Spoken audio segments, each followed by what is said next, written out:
that one forward, finds Carter Lowe through the neutral zone. Lowe waits, takes the shot, kicks aside, rebound, scores! Cole Bodwin!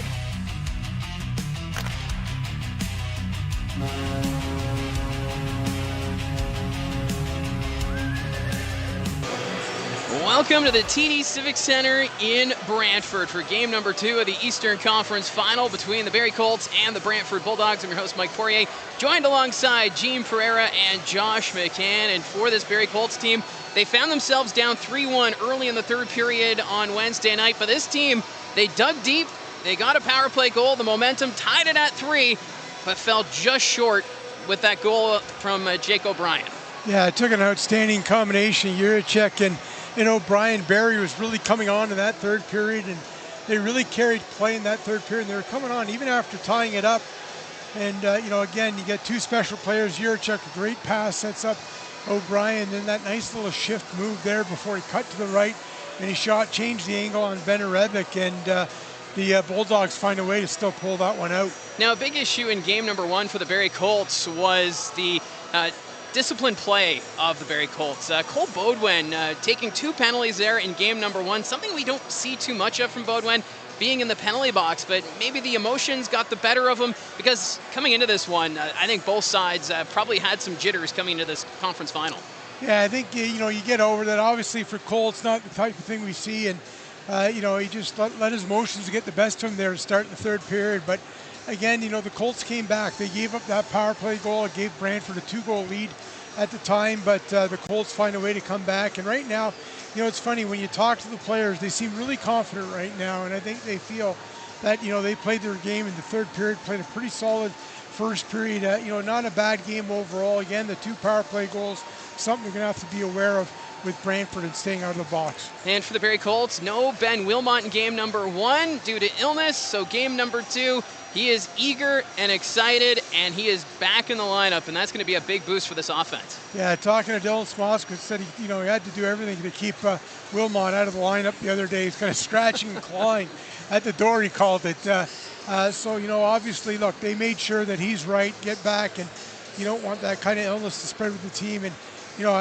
right now, talking to Dylan Smoskowitz before the game, he said he was out there running. He was already ready to show him that he was good to go. So a big return for the Barrie Colts getting Wilmot back in the lineup. Well, Ben Wilmot coming in, 8 goals, 5 assists, 13 points in this postseason. That's 4th best for the Barrie Colts. Now, another thing to note coming to this game, according to the game sheet, the lineup's going to look a little different here for Barrie. Cole Bodwin and Emil Hemming being separated off of that first line, so maybe trying to break up that line a bit to get some additional scoring throughout. Yeah, you just, you look at it, you think, okay, it's a little bit more of a balanced lineup, and, maybe trying to get Gardner in that line going. He gets Zabeski and Hemming, again, Crombie comes up top. And, I love Carter Lowe. He's been so good in these playoffs, really good again in that first game, and, gets to hook up with Bodwin. There's a pretty good connection on the power play between those two, so maybe hoping the chemistry there pays off with a guy like Crombie, who you're going to get, what you get out of every shift is 110%. So with Ben Wilmot coming in the lineup, no Nicholas Desiderio. He will be the healthy scratch tonight. We were actually talking about that on the drive down. With this group, that 4th line has been so consistent this season for the Barrie Colts. Hard to decide who do you take out. So they decide to go with McCormick, Edgar, and Newton on that 4th line. And we were even talking about Edgar and McCormick. They had a really solid game number 1. It's hard to take them out of the lineup.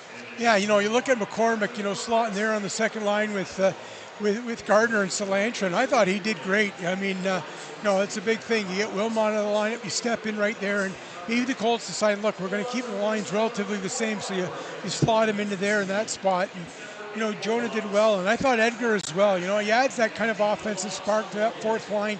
Newton, you're going to get, again, another guy that just grinds it out, win some draws, going to be physical there, so it's a good combination. And for this Barrie Colts team, you have to win 1 game on the road for this postseason because they're the away team. So after seeing what the Colts were able to do in game number 1, it feels as though maybe they've got some of that momentum coming into this one, because that third period, they had control. And, the Brantford Bulldogs, they kind of looked like they were on their heels a bit there in that third period. Oh, they were. They certainly were. And, Jay McKee said that after the game. We were on our heels a bit. And, and again, Jake O'Brien, he's a special player. I mean, that's what special players do. Your team's on the heels, and all of a sudden, you get that one opportunity and make it count. But for the Colts, that's what they got to do, and you like to see that maybe through 3 periods. I thought maybe a little bit too much respect. I mean, I think they had a solid first period, but they weren't that aggressive offensively. And they were physical, but maybe not aggressively offensively. We saw that in the third period, and I think we're going to see a little bit more of that here tonight in continuation. And I get that. It's the first game of the series. Even though you're familiar with your opponent, it's a pretty good Brantford team over there. You're making sure that first and foremost you don't give up goals, right? But I think you see a little bit more of that offensive spark from Barrie tonight. So we do have puck drop at 7 o'clock here from the TD Civic Center, and I have noticed the chat already alive and well. Daniel saying hello, and yeah, I met Daniel before the game in the series against the Ottawa 67, so shout out to Daniel, and also to Richard, the $10 gift to the broadcast, listening from the train on his way home from visiting the U.S. hotels I oversee, so appreciate the broadcast. And this is going to be a fun one, and we can't wait to see how it all plays out, and hopefully Richard will be entertained while he's on the train there. No, that's great. I mean, like I said, these Colts fans, they want to hear the stuff, right? They want to follow this team, and it's a great fan base, and we're happy that we can bring the broadcast to you. But I think this is going to be a beauty of a game. I think this whole series, been looking forward to it, and now you've had game one. These teams are a little bit more familiar with one another. But I think that intensity is going to go up that much more here in game 2. So like we always do, we like to talk to Dylan Smoskowitz in the pregame. So we're going to go to the Coach's Corner presented by Mariposa School of Skating. Catching up with Barrie Colts head coach Dylan Smoskowitz. Game number 2 here in Brantford in the Eastern Conference Final. A pretty close game in that first one, and it was that forecheck in the third period, your bread and butter, that seemed to get the boys going and tying it up at 3 late. Yeah, it was a close game. I think when you get to this point of the season, most games are going to be close. Everyone that's left at this point is, a well-oiled machine, and they got big-time players who enjoy big-time moments. So it's fun hockey. I think for us, it's just sticking to our game plan. You said the forecheck in the third period. If we can do that for 60 minutes, mixed in with discipline, mixed in with good defensive efforts, I think it's going to be a good night for us. And that game, also just seeing that how they were able to rally in the third period. Bode went with that power play goal, and then Aitchison tying it up. You need your big guys to come up clutch, and that's what you got there in that hockey game. Yeah, 100%. They've been doing it for us all year. So I'd be lying to you if I said I was surprised about it. I'd be lying to you if I said that we never lost faith on the bench. We liked our game. We knew we were right there. Just needed a bounce or two or a call or two, which we got. But again, if we can start the way we ended that game and carry that through right to the final buzzer, we like our chances. And Ben Wilmot, he missed game number 1. His status for tonight? Benny's back. He's back in the lineup. He was the first guy out in the ice in practice yesterday. I actually had to tell him to slow down. He was going too fast in some of the drills, and he was ruining the timing. I think he was just so excited to play. He's got his energy back. He's got his strength back, and I think the only people happier than Ben Wilmot are his teammates. So coming into game number 2, obviously you now know a little bit more about this Brantford Bulldogs team. Are you feeling that having that game under your belt, getting the jitters out of the way, you guys can get back to playing Barrie Colts hockey right off the hop? I think so. I mean, there's always at this time of year, there's always extra emotion and there's extra, mental stress that comes with it. But at the end of the day, it's a hockey game. It's no different than our first game of the year or our last game of the year. What's the goal? You're trying to win the game. You're trying to work as hard as possible to win the game and stay within the structure and stay disciplined. If you just forget about everything else and the outside noise, at the end of the day, there's 5 guys on the ice. There's 1 puck. You defend your net. You try and put it in their net. It's a hockey game. And I'm looking forward to it tonight. And the nice weather must help. We're just seeing the guys going back and forth outside play sewer ball. They seem loose, and being outside, that fresh air, it seems to be a nice blessing here. Oh, I think for everybody. I mean, you walk around Barrie, you see people you haven't seen. It was like they're hiding in bomb shelters for the last 6 months. You see people walking on the street, walking their dog, playing in the park. People are excited. There's no better feeling than walking into a hockey rink wearing your flip-flops. Either it's a start of a new season, so you're excited for that, or it's really exciting time of the season, which is playoffs, and you're excited for that. So that was our Mariposa School of Skating Coach's Corner with head coach Dylan Smoskowitz. And yeah, while we were doing that interview, the players were walking back and forth going outside because it's beautiful out there, and they're getting the fresh air. And, he was talking about wearing sandals and the flip-flops. I've noticed that we didn't wear the proper attire. It's the best time of year, isn't it? When you get, it'd be nice if it was a little bit warmer, though. I must admit, it'd be nice, but I'm always cold now. Yeah, look, when you're playing in this type of weather, and I've heard some other players say it, then you're playing some good hockey because you're in deep into the playoffs. and you got the nice weather coming out. So the Brantford Bulldogs and the Barrie Colts just waiting to come out onto the ice. And when you look at this Bulldogs team, they had that great start in that first period in game number 1. And it was just wave after wave. We saw Tashurna. He was parked in front of the net a couple of times. And that's where goaltending has been huge here for the Barrie Colts. Ben Hrebeck, he shut the door because it was scoreless there after the first period. Yeah, it's going to be key. There's no doubt. You got two of the better goalies in the league in this series. And again, I think it's just about staying composed. Ben, I thought, has got better as the playoffs gone along. And again, he's a veteran. He's pretty cool, calm, doesn't go the ups and downs. And that's what you want your veteran goalie in a big series. You want a guy that, hey, he gives up one, he makes it that much tougher to beat him another time. And Ryerson Leanders also had a great start to that hockey game. He made a couple of outstanding saves in that third period, and despite those huge stops, that could have put the Barrie Colts and made them deflated, just being frustrated with not being able to solve Leanders. But they persevered. They kept pushing and finally solved Leanders. And we'll see if the video is going to help them out at all here coming into game number 2. It's funny, Mike. Like every time I talk to Dylan for the series preview, I always ask him about the opposing goaltender. And, I always deals with respect, but he says, we're worried about our guys, about how they shoot. We'll get to any goalie. It's not about this goalie's hot, that goalie's hot. He goes, the old age-old thing. How do you beat him? You beat him. And, you keep playing your best, you play your game, and you'll get to him. And that's the belief. And that's the belief, I think, that they want to take going in, regardless of what goalie they're facing, that they can get the job done. Now, no lineup changes for the Brantford Bulldogs here tonight, but one player that the Colts will have to keep an eye on, Jake O'Brien, the Seattle Kraken prospect. He was outstanding in game number 1, ended up getting the game winner in the third period, and I know it's easier said than done if you're the Barrie Colts trying to slow down that Bulldogs offense. Yeah, and first and foremost, obviously, try to stay out of the box as much as possible. Not that, look, this Brantford power play, another 2 goals that night, and it's a 4-3 game, right? And you get the 1 power play goal is the difference. But again, I think for Barrie, again, you don't want to take away from your game, but you want to play that physical style. But Jake O'Brien, you got to find a way to somehow contain him. First and foremost, don't let him get the puck. Anytime he has the puck, and even on that goal by Mahotra, he bounced it right off. I mean, that was all Jake O'Brien, yep. And just an outstanding young player, and he's fun to watch. But Barrie's got to find a way, any way they can, to kind of try to get him to limit his effect. Now, one player I feel like nobody really talks too much about is Cole Emerton. Josh McCann was able to talk to Emerton pregame, so wait for that interview, first intermission. But I just wanted to bring him up here because he had that outstanding defensive play. It looked like O'Brien was going to get a breakaway, but Emerton dives across, knocks the puck off his twig, and that could have been a big difference in that hockey game. You watch the growth. I mean, he's a rookie. He's a rookie in his first year, and yeah, he's got a year under his belt here, with the regular season and so on, but he's just been outstanding. I mean, there's a reason why, they trust him out there so much in big opportunities. You see him out there late, big times in the game. It's a big reason. We saw that offensive ability, but as we've gone on, and again, he's not a big defenseman, but he finds ways to win battles with the guys, just smart positioning, and he takes me back with just a young defenseman like that, and he's going to be part of this team for a couple more years, and is only going to get better, which is a nice thing to think about. And when the Barrie Colts had the power play, we noticed that the Bulldogs were starting to cheat a little bit when Kayshawn Aitchison was on the ice, and that's kind of opening up a seam for Cole Emerton. I know he's got that shot. He doesn't use it all that often, but you kind of wonder if the Colts can get more power plays here, if they can catch the Bulldogs cheating, give the puck more maybe to Emerton at that high slot.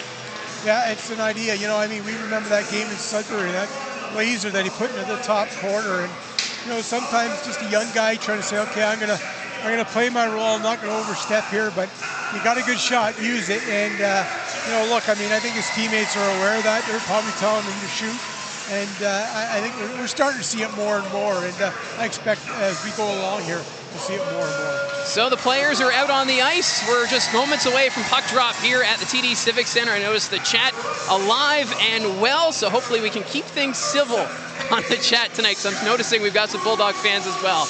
But we do have the first period underway in just a few moments, so we're going to take a quick break before we get game 2 underway between the Barrie Colts and the Brantford Bulldogs.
Just about ready to go for the first period of play between the Barrie Colts and the Brantford Bulldogs. Game number 2 of the Eastern Conference Final.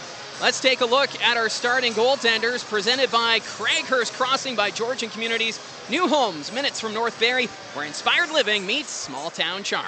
Well, we'll start with the visiting Barrie Colts. Ben Rebick, the veteran, gets the start. 6'3", 204-pound Milton native. He's making his 11th start of the playoffs.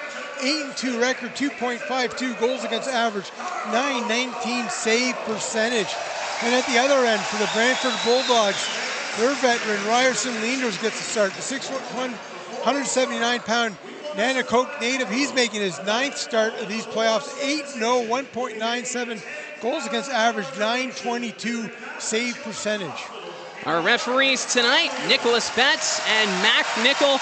And on the lines, Dan Kovacic and Justin Noble, as we are just about ready to go here for puck drop. Right now they're doing their traditional drum start here to rile up the crowd as the Madhouse on Market, it's alive and well. I saw a few Barrie Colt fans in attendance, so the Colt fans traveling well too.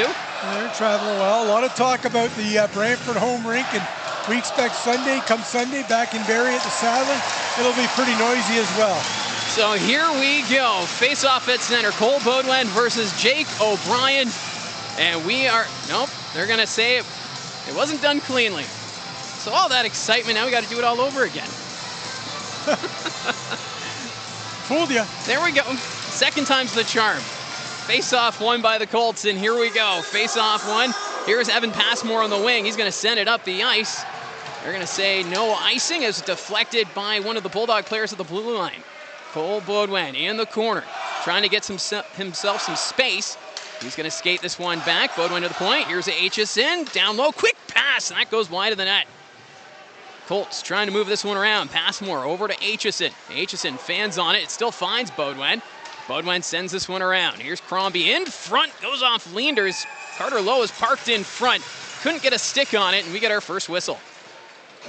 Well, a good start for Barrie in that first line, and Carter Lowe up there, and the chemistry from that power play continuing between him and Baudouin. But, you know, it's interesting, after that Game 1 loss, Carter Lowe, he kept saying at the end of his quotes, nothing changes. And, you know, that's their attitude, right? I mean, this team has talked about how whatever adversity this faced during the game, after a loss, they just go right back at it. And that's been the attitude. It's a big part of their success here throughout the season.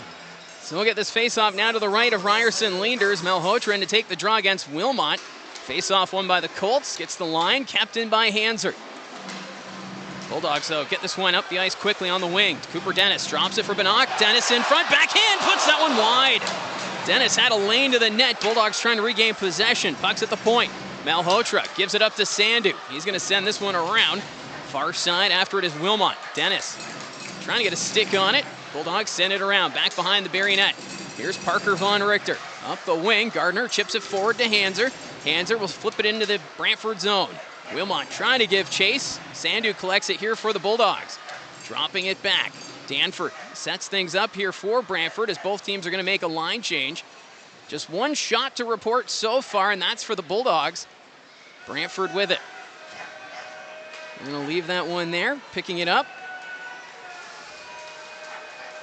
Skating it ahead. Here's Angle. He's going to dump this one in. Around the boards it goes. Far side, Ryder Bolton takes the hit there from Eliasson. Puck's going to come to the near side. McCormick gets it by Angle down the ice. Eamon Edgar chases after it, but he won't be able to get there in time. So it's an icing, and they're going to bring this one back.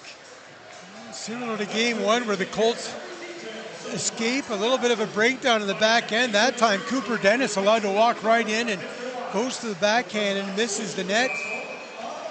Good chance. I mean, similar to Game 1, you remember when, now of course it escapes me who was in on close in the net, but good opportunity. You know, last time that was Dylan Tashurna who was parked out in front, but Rebick having to stand tall early as the Bulldogs send it back into the Barrie zone. Rebick leaves it for Emerton. Emerton up the wing. McCormick's there. He'll flip it ahead to Edgar. Edgar trying to regain possession, and it's going to be an offside call here against Barrie as we're approaching the 2-minute mark of the first period. Well, again, this game too, you know, and it gets the It really is kind of cliche, but it's true. It gets to all business, and you can see the intensity certainly on the Colts' faces. They know how big this game, Brantford knows how big this game is. You know, with Jamie Key after the game the other night, he said, look, you know, we escaped that one a bit, you know, we were on our heels, and we're going to have to figure it out. Another thing with the Colts really dominated in the face-off circle and allowed them to get to possession. It's something that Brantford said they're going to take a look at and try to get better at, but that could be a big factor in this series as you move along. Again, winning those draws, getting possession, it helps you kind of dictate the pace. Bulldogs win the face-off outside their blue line. They're going to send this one forward. O'Brien got a stick on it. Loose puck. Crombie gets this one out. O'Brien, after the loose puck, takes a couple of hits there from a pair of Colt forwards. Sent into the Brantford zone. Owen Protz. He'll skate this one in. Dumps it around the boards. Kayshawn Aitchison back to pick it up. Aitchison sends this one up to Schneid. In tight quarters there at the side of the Barrie net. Up the wing, Crombie. Here's Carter Lowe. He's going to skate this one. He's got Schneid going to the net. Lowe hits the brakes. Carter Lowe stays with it. Takes the shot. That's blocked. Another chance. Fires. And that hits a player in front. Schneid to Lowe. One-timer. And Leanders made the save. Puck's still loose. Back to the blue line, Von Richter. One-timer, Aitchison. But that one's blocked by Angle. Colts putting on the pressure. Bulldogs can't get it out. Aitchison fires that. Goes off Carter Lowe. And nearly getting a break was Luchenko. But Aitchison able to make the save, and then Luchenko, a late hit on Von Richter. So the physicality picking up here at the TD Civic Center. Zachary Sandu comes out from behind the net. He'll pass this one up. That's center. Von Richter can't get a stick on it. Got by him. Puck goes deep. Von Richter trying to play it around. Testa sends it back to the blue line. Here's Sandu. Sandu sends it around the boards. Testa in a battle. Hands are in front, and that's sent wide of the net. That was Paquette. Colts trying to regain possession. Testa with a hit on Hanser. Von Richter passes it up to Baudouin. Here's Mason Zabeski. Zabeski on the near side. Backhand stopped by Leanders. That's batted down the ice. And Hanser will get it at his own blue line. Hanser up ahead. Hemming chips it deep. Colts will make a line change, as will the Bulldogs. Brantford with it. Danford up to Cooper Dennis. Dennis will move it up for the Bulldogs. Up the wing, Bannock tips this one deep. Puck goes into the corner. Emerton there to collect it. Emerton facing some traffic there. He's able to send that one over. Back to pick it up is Salandra. Salandra up the wing, deflected there by Wilmot, so no icing. Just past the 4-minute mark of the first period. Bulldogs get it to the line and out. Carrying this one forward is Dennis. He's going to flip it ahead. It was deflected by Eliasson. Puck's bouncing at the point. Angle fires, and that's going to go over the net. Salandra, first one on it for the Colts, trying to get this one to the line and out. Puck bounces. They're going to say it's still in play. Angle at the near side. His pass off Cooper Dennis. Colts recover, and they're going to skate this one out. Wilmot dumps this one in. Bouncing off the end boards. Angle first one on it for Brantford. Angle skates this one to center. He'll send it in, and the Colts now will make a change themselves. Hanser with possession, being chased there by Malhotra. Puck's deflected. That's going to go deep. Owen Protz back to pick it up for the Bulldogs. Sends this one up. Here's Ryder Bolton, near side for Holmes. Holmes on the near wing, takes the shot, stopped by Harevich. Bolton trying to get to that loose puck. Bulldogs recover. It's at the far face-off dot. Bulldogs trying to fire it. That was Tashurna. He's all over McCormick. And then Bolton takes down two Colts with a big hit. Puck comes back to the point, but Protz can't keep it in. So Ryder Bolton making his presence known here in this first period. Puck sent out to the neutral zone. Luchenko drops this one back. Back to Luchenko, backhand pass, but that couldn't get to Tashurna. Colts will get this one down the ice. They're going to wave off the icing, so Owen Protz has to come back to play it. Protz behind his own goal. He'll send this one forward. Here's Luchenko. Luchenko, his pass goes off Cole Baudouin and back into the Brantford zone. Danford there to pick it up for Brantford. Ben Danford's got speed, reaches center ice. Look out as Aitchison came across. Makes contact with Danford, but he stays on his feet. Bulldogs keep it in the offensive end. Here's Jake O'Brien. O'Brien will peel back to the point. Sends it over to Sandu. Sandu across, deflected by Aitchison. Luchenko trying to play it back to O'Brien. O'Brien from the blue line. Trying to keep it away from Cole Baudouin. Puck goes in the near corner. Baudouin with a big hit. Luchenko sends this one back. Van Acker trying to settle it down. He'll keep it in play. Luchenko backhand to the net. Aitchison was there, and he's going to get it out. Angle picks it up at his own blue line, sends this one up the middle, goes off the stick of Beaudoin, so no icing. Von Richter behind his own net. That's deflected. Beaudoin fans on it. Up ahead to Crombie. Crombie through center. He's going to chip that one into the Brantford zone. Zabeski after it. Near corner. Emerton winds up, decides to pass. He had Schneid in front, but couldn't connect. Eliasson with a one-timer. That's blocked. Another chance. And that's going to go to the near side. Colts, however, get it again. Crombie in front, deflected. Leanders bats that one out of the crease. Bulldogs move it back the other way. On the wing. Here's Trevetsky, turns it over, gave it to Crombie. Colts regain possession. Here's Eliasson in front of his own net. Up ahead to Lowe. He'll send it into the zone. Trevetsky back to play it for Brantford. 12.5 minutes still to go in this first period. Still no score. Right now, shots favoring Barrie 3-2. Bulldogs go to the net. Malhotra puts that one wide. Far side, picking it up is Juracek. Juracek tied up by Gardner. Falling, plays it to Banach. Bouncing puck. Colts will collect it, and Lowe's going to move it up to Gardner. Or make that Salandra. Salandra back to Lowe. His shot wide of the net. Salandra took a swing, and that went wide of the net. Puck's in the corner, trying to play it as Lowe. Protz gets it out to center. Passmore dumps this one back in. And as both teams will make changes. Owen Protz back behind his own net. Just under 12 minutes remaining. We've had quite a bit of action to start this one, as it's been a fast-paced first period. Bulldogs fans trying to get the team riled up as that's a long stretch pass. Goes off Passmore, so no icing. Kayshawn Aitchison, he's going to send it around. Gabriel Frasca was there, sends it in front, picked up by Wilmot. Wilmot looking over his shoulder, sends it ahead, knocked down by Danford. Up to Frasca. Frasca on the wing. He'll send this one around. Aitchison, first one on it. Sends this one over to Cole Beaudoin. Beaudoin, stopped there by Testa. Puck's behind the Barrie net. Kayshawn Aitchison will find it. Aitchison flips this one ahead. Here's Emil Hemming. Hemming trying to go to Beaudoin, but that one got away from him, and the Bulldogs take it. Sandu to Danford. Danford will set things up behind his own net. It's been quite a while since we've had a whistle, Gene. Are you doing okay there? I'm just taking in the game. You're doing just fine. Oh, thank you. Jake O'Brien now. He's going to skate through the neutral zone, sends this one into the Barrie end. O'Brien to Van Acker. He's going to send this one to the far side. Trevetsky comes off the point. Eliasson trying to take it from Van Acker. Loose puck. Gabriel Eliasson has possession. Up ahead to Lowe. Carter Lowe reaches center. He'll dump this one in. No icing. Angle, first one to pick it up. Nearly gave it up to Schneid. O'Brien gets this one ahead. Here's Van Acker on the wing. Van Acker drops back. Trevetsky. Van Acker gave it up to Von Richter. Von Richter up to Schneid. That was deflected before the red line, so we get an icing call here. I don't even remember the last time we had a whistle. I felt like we were going there for a solid 5 minutes.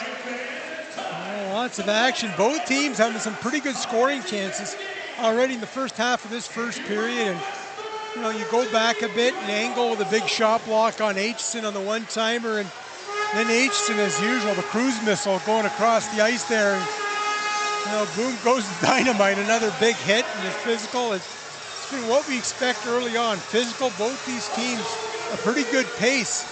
And both with pretty good chances. Both goalies have to come up with some tough saves early. Well, we're also seeing a lot of blocked shots from both teams because shots right now pretty low, or at least what we're seeing on the board here. They're listing it as 3-2 for the Barrie Colts. That's the fight for every inch out there, and you saw that. I mean, Aitchison had that one-timer all set up, and Angle, that was a big block shot. And it's so key. I mean, you often hear coaches talk about the little things, and shot blocking is a big part of it. And you saw Evan Passmore leading the OHL during the season, and it comes as a big factor, especially here in the playoffs. Face-off won by the Colts. Von Richter is going to flip this one down the ice. Reaching for it was Owen Protz at his own blue line. Sends this one up to Dennis. Backhand pass blocked by Von Richter. Puck goes to the corner. Eliasson with the big hit on Malhotra. It's a hit from behind. And they're going to call a penalty on this, so it's going to be a Bulldogs power play for boarding. Again, this Brantford power play, which has just been so deadly, and Eliason looking to take with his hit and hit from behind the pucks in the corner, and the Brantford Bulldogs with the early power play here. 9:59 remaining in this first period. A big penalty kill coming up for Barrie.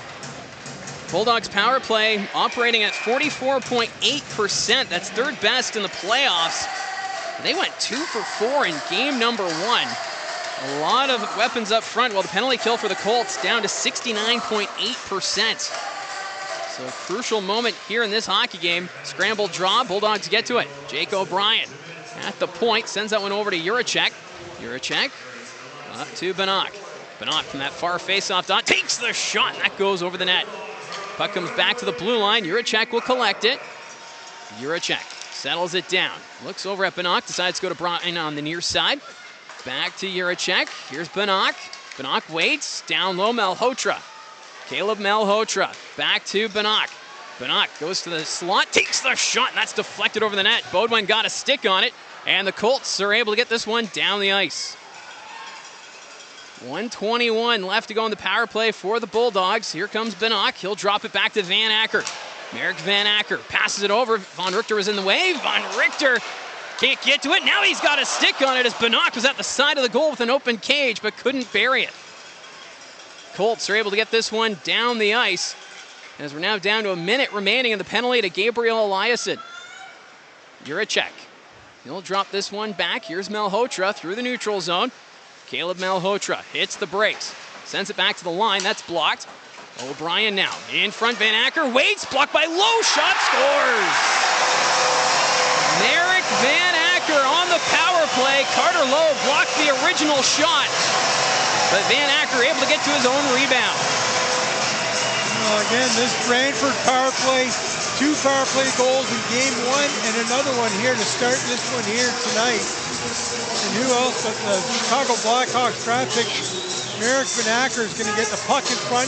His first shot's blocked, but he stays with it and able to bury the rebound. Good pass out in front.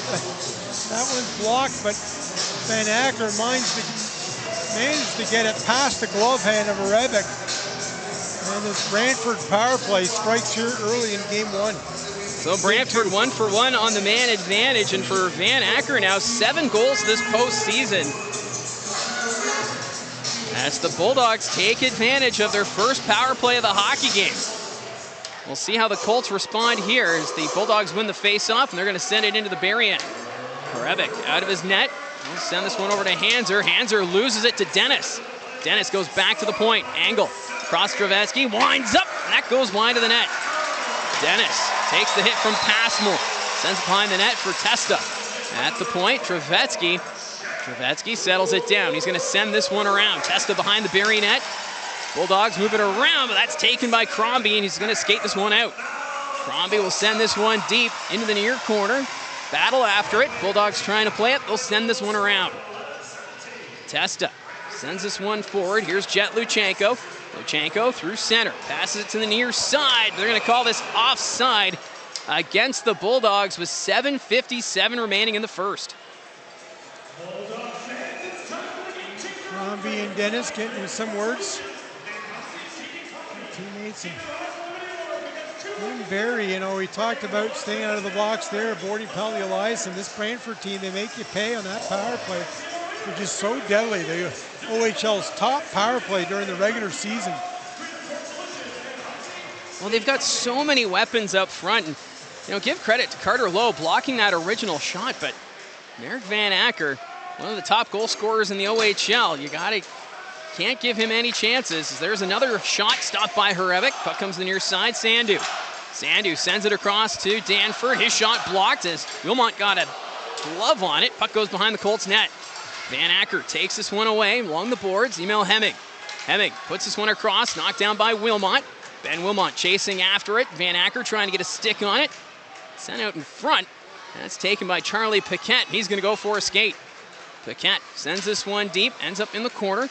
Hemming avoids the hit from Paquette. Puck's loose. Picked up by Beaudoin. Beaudoin backhand pass across. Wilmot trying to catch up. But look out as Danford took a run at Wilmot. That's going to be a penalty. as he didn't have the puck yet. So they're going to call this interference on Ben Danford. Well, the fans don't like it, but that's a penalty. I mean, Wilmot never had the puck. And Danford comes across with a big hit.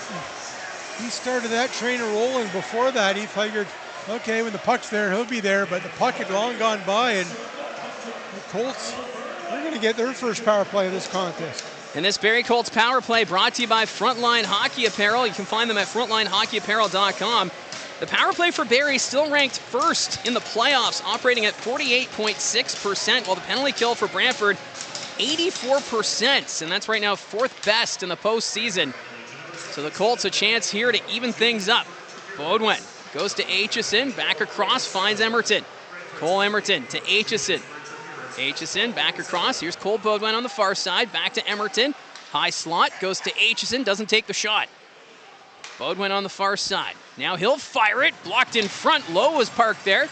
Puck's bouncing in the corner. Picked up by the Bulldogs. He'll get it to the line. Not out. Kept in by Aitchison. Beaudoin loses the handle of it. Trying to recover. He's in a battle there with Sandu. Luchenko finds it and they'll get it out. Bulldogs move it forward. Jake O'Brien shorthanded. Trying to get around Emerton. Emerton with the block, but a nice save by Hrebeck. O'Brien had the chance, but now the Colts come back the other way. Carter Lowe skates it in for Barrie. Lowe along the boards, sends it around. Here's Aitchison on the near side. Takes the hard hit. Aitchison took that hit from Jake O'Brien, and O'Brien's going to clear it. 6:12 left in the period. 57 seconds left in the man advantage for Barrie. Parker Von Richter back behind his own net. Von Richter drops it back to Crombie. Crombie sets up Wilmot. Crombie, Wilmot, over to Gardner. Gardner takes it down low into the corner behind the Brantford net. Joe Salandra on the near side sends this one back. There's a loose stick in the way. Salandra back to Von Richter. Von Richter across. That pass off target. Back at the blue line, Salandra. Von Richter over to Gardner. Gardner trying to settle it down. Puck's loose. Gardner goes over to Salandra on the near side. Salandra waits, fires, stopped by Leenders with 18 seconds still to go on the man advantage. Well, nice job there by Gardner. Kind of got it in his skates, but still able to keep control of it, keep the puck in the zone. And right now, the Jake O'Brien with a chance to give him a one-on-one, and Cole Emerton, who did a pretty good job, but O'Brien pretty nifty there, still able to get a good shot, a backhand on net, and Hrebeck a big stop. Yeah, Jake O'Brien, not the easiest player to cover with this Bulldogs team, even when shorthanded. Dennis Savard spinorama there, turning around on Emerton. That's a classic reference. Not showing my age at all. Just a little, that's okay. Salandra down low, cross-ice feed. Crombie couldn't get a stick on it. Gardner back to Von Richter. Sets up Salandra. Back to the point. Von Richter, one-timer, deflected, scores! That one just crossed the line. It looked like it was tipped in front by Crombie. And then Ben Wilmot with the finish. I'm sure they're going to want to take a look at this, but right now, it looks like we have a tied hockey game. Well, that's how you answer back. You give up the power play goal, you come back and you get one of your own. It's Salandra. Just great patience, puts it back to Von Richter, and I don't know if that hit a body or a stick in front. It looked like it. That puck looked like it changed directions on Von Richter's shot, but sometimes, again, the simple play for the point. Get that low shot. It wasn't a hammer of a drive. Just get it on net. You get some bodies in front, and the Colts have tied this one up. So there's no challenge on the play, and it looks like it's going to be Ben Wilmot who's back in the lineup for the Barrie Colts, 9th of the playoffs. And we have a brand new hockey game tied at 1. Well, welcome back, Ben. Well, Dylan Smoskowitz said he was very eager to get back into the lineup. And he has made his presence known in the first period of game number 2 as the puck goes back into the Barrie zone. Zabeski's there. Sends this one up to Beaudoin. Here's Aitchison. Ahead for Hemming. Hemming skates towards the net, passes it, and that's going to trickle wide. Aitchison in front. That was loose. Beaudoin goes behind the Brantford net. Kayshawn Aitchison backs Zabeski, one-timer, and that's blocked. And the Bulldogs will get this one out. Here's Testa. Luca Testa on the wing. Passes it over. It's in the skates of Passmore. Testa trying to get to it. Loose puck. Zabeski banks it out. And that's going to end up in the neutral zone, collected by Danford. 4:21 left to go in the first period. Tied at 1. The Colts just tying it. Ben Wilmot. Puck goes across. Bulldogs fire. That's blocked by Hanser. Carter Lowe's going to skate it out. Lowe flips it up. That's picked off by Luchenko. Van Acker gives it up to O'Brien. O'Brien trying to skate around the defense. Forced back. O'Brien being chased here by Hanser. O'Brien in front. Blocked by Lowe. Puck's at the point. There's a shot. Lowe again got a stick in the lane. O'Brien in a battle with Von Richter. Schneid gets a stick on it. The Colts will get it. No, it didn't escape the zone. Both teams, though, make changes. There's an interception. Almost looked like it was offside against Brantford, but play continues. Puck's deep in the Colts zone. It's Parker Von Richter. Up ahead to Crombie. Calvin Crombie is going to flip this one down the ice. And that's going to be an icing call with 3:29 remaining in this first period. Colts answer back on the power play. You give up the power play marker in a game like this where, you know, they wanted a good start. They wanted to come out here with a good start. I thought they got a good start, some good shifts. Both teams had chances, but again, that Brantford power play, give up the power play marker and you get a chance of your own, and that second unit ends up coming through. And Ben Wilmot, hey, what a way to come back into the lineup here. You get a tip on a puck, and Von Richter, again, you get some traffic in front, get the puck to the net, and good things will happen. And that time, it did, as Wilmot gets a piece of it. We're all even. What an entertaining game this has been. Right now, shots favoring the Barrie Colts 8-6. And it's specialty teams that's been the difference in this one. Power play goals for both Brantford and Barrie. It was the Bulldogs who opened the scoring with a goal from Merrick Van Acker, and now Ben Wilmot, the goal scorer for the Barrie Colts. Face-off will come to the left of Harevik. Malhotra versus Gardner. Getting some last-minute instructions. As Gardner will set up, they drop the puck. Face-off won by the Colts. Von Richter trying to get it out. That was blocked. He's going to skate this back behind his own net. Von Richter dropping it for Eliasson. Eliasson gets it around. Crombie gets this one down the ice. Wilmot, though, he's going to beat out the icing call. Wilmot gets it in the corner. He'll drop this one back. Colts trying to recover. Wilmot to the net. Knocked off his stick there, and it's going to roll the Leanders. And he's going to cover it up. But what a game by Ben Wilmot. Missed game one because of illness. And do you think he's excited to be out there? Oh, Dylan Smoskus said he was chomping at the bit, banging down the door. And what a start here. Again, gets a goal. And then nice job there to beat out the icing and then create the play in the zone, get some sustained pressure. Barrie's spent a decent amount of time in that Brantford end. You want to keep that up. I think they're pressuring a little bit more than they were in that game one, where maybe a little bit tentative, but not this time around. Scrambled draw. They dig for it. Here's Joe Salander trying to go in front. Backhand. That stays out. I think Leanders may have got the paddle down. But what a chance there for Joe Salander. Now it's Bannock the other way. Puck bounced on him. Picked up by Emerton. Up ahead to Salandra. Malhotra passes it up. Here's Bannock. Bannock will peel it back. His pass picked up by Malhotra to the net. His shot stop. Rebound. Puck sent to the corner. Salandra gets it again for the Colts. He'll knock that one out to center ice. Owen Protz is there. Up to Malhotra. Malhotra at the line. That'll escape the zone. Puck sent back into the Barrie zone. Bannock touches it, and that will be offside. Malhotra always dangerous out there, and you think this guy, you know, definite top 5 pick, but even talk about him being a number 1 pick overall. And for any team that needs a frontline center, I mean, you know, you see him out there and the impact that he's had in these big games. Why not? Face-off outside the Barrie blue line. Gabriel Frasca is going to be tossed out. He doesn't agree. So instead steps Paquette up against Cole Baudouin. Face-off won by the Colts. Done well in the face-off circle so far tonight as Passmore sends this one up the wing.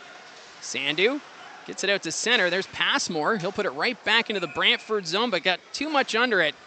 And that will go out of play with 2:16 left to go in the first period. You know, you listen to Jay McKee after the game when he was asked about it. He said, look, our guys are aware of it. They're going to work on it and talk about it. But right now, Barrie continues to get the edge in the face-off circle. And again, look, I mean, this game, you know, the old thing about possession, and the Colts are getting it right now. And it helps you set things up, especially in their zone. And as this game moves on, you get later in the game in a tight game, that one draw could be the difference.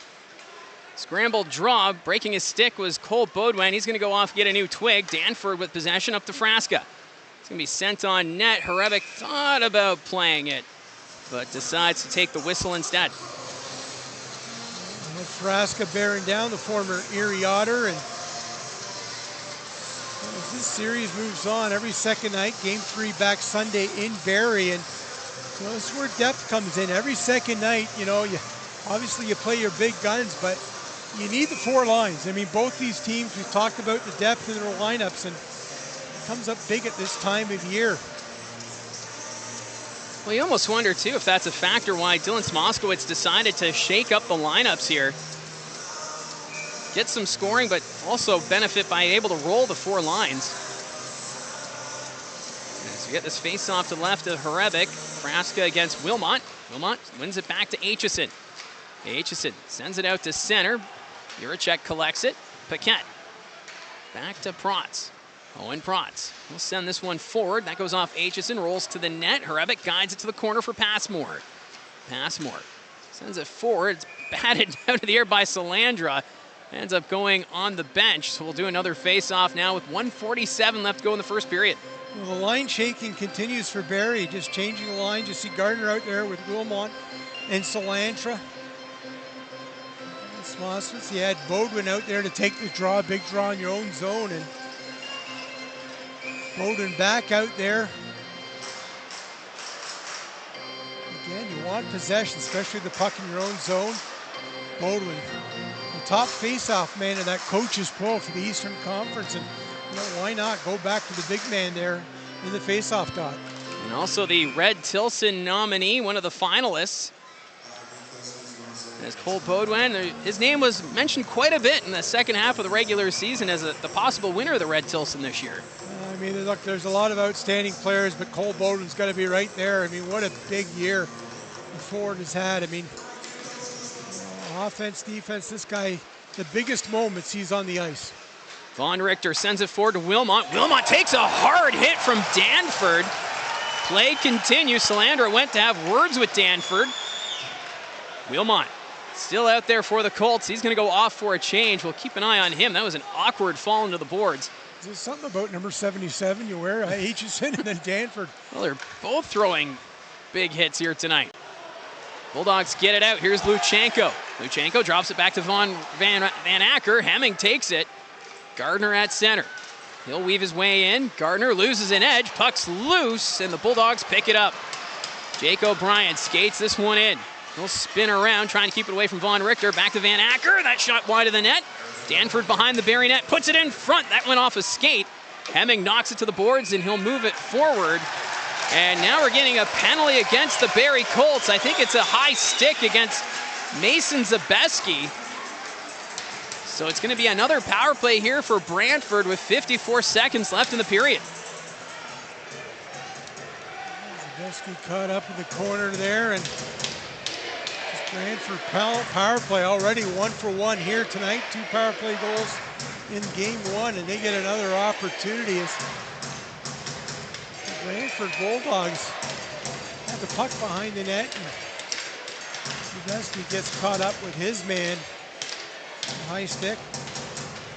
So the Bulldogs open the scoring on the power play with a goal from Merrick Van Acker. So look to regain the lead here, but it's the Barrie Colts who are going to get this one down the ice.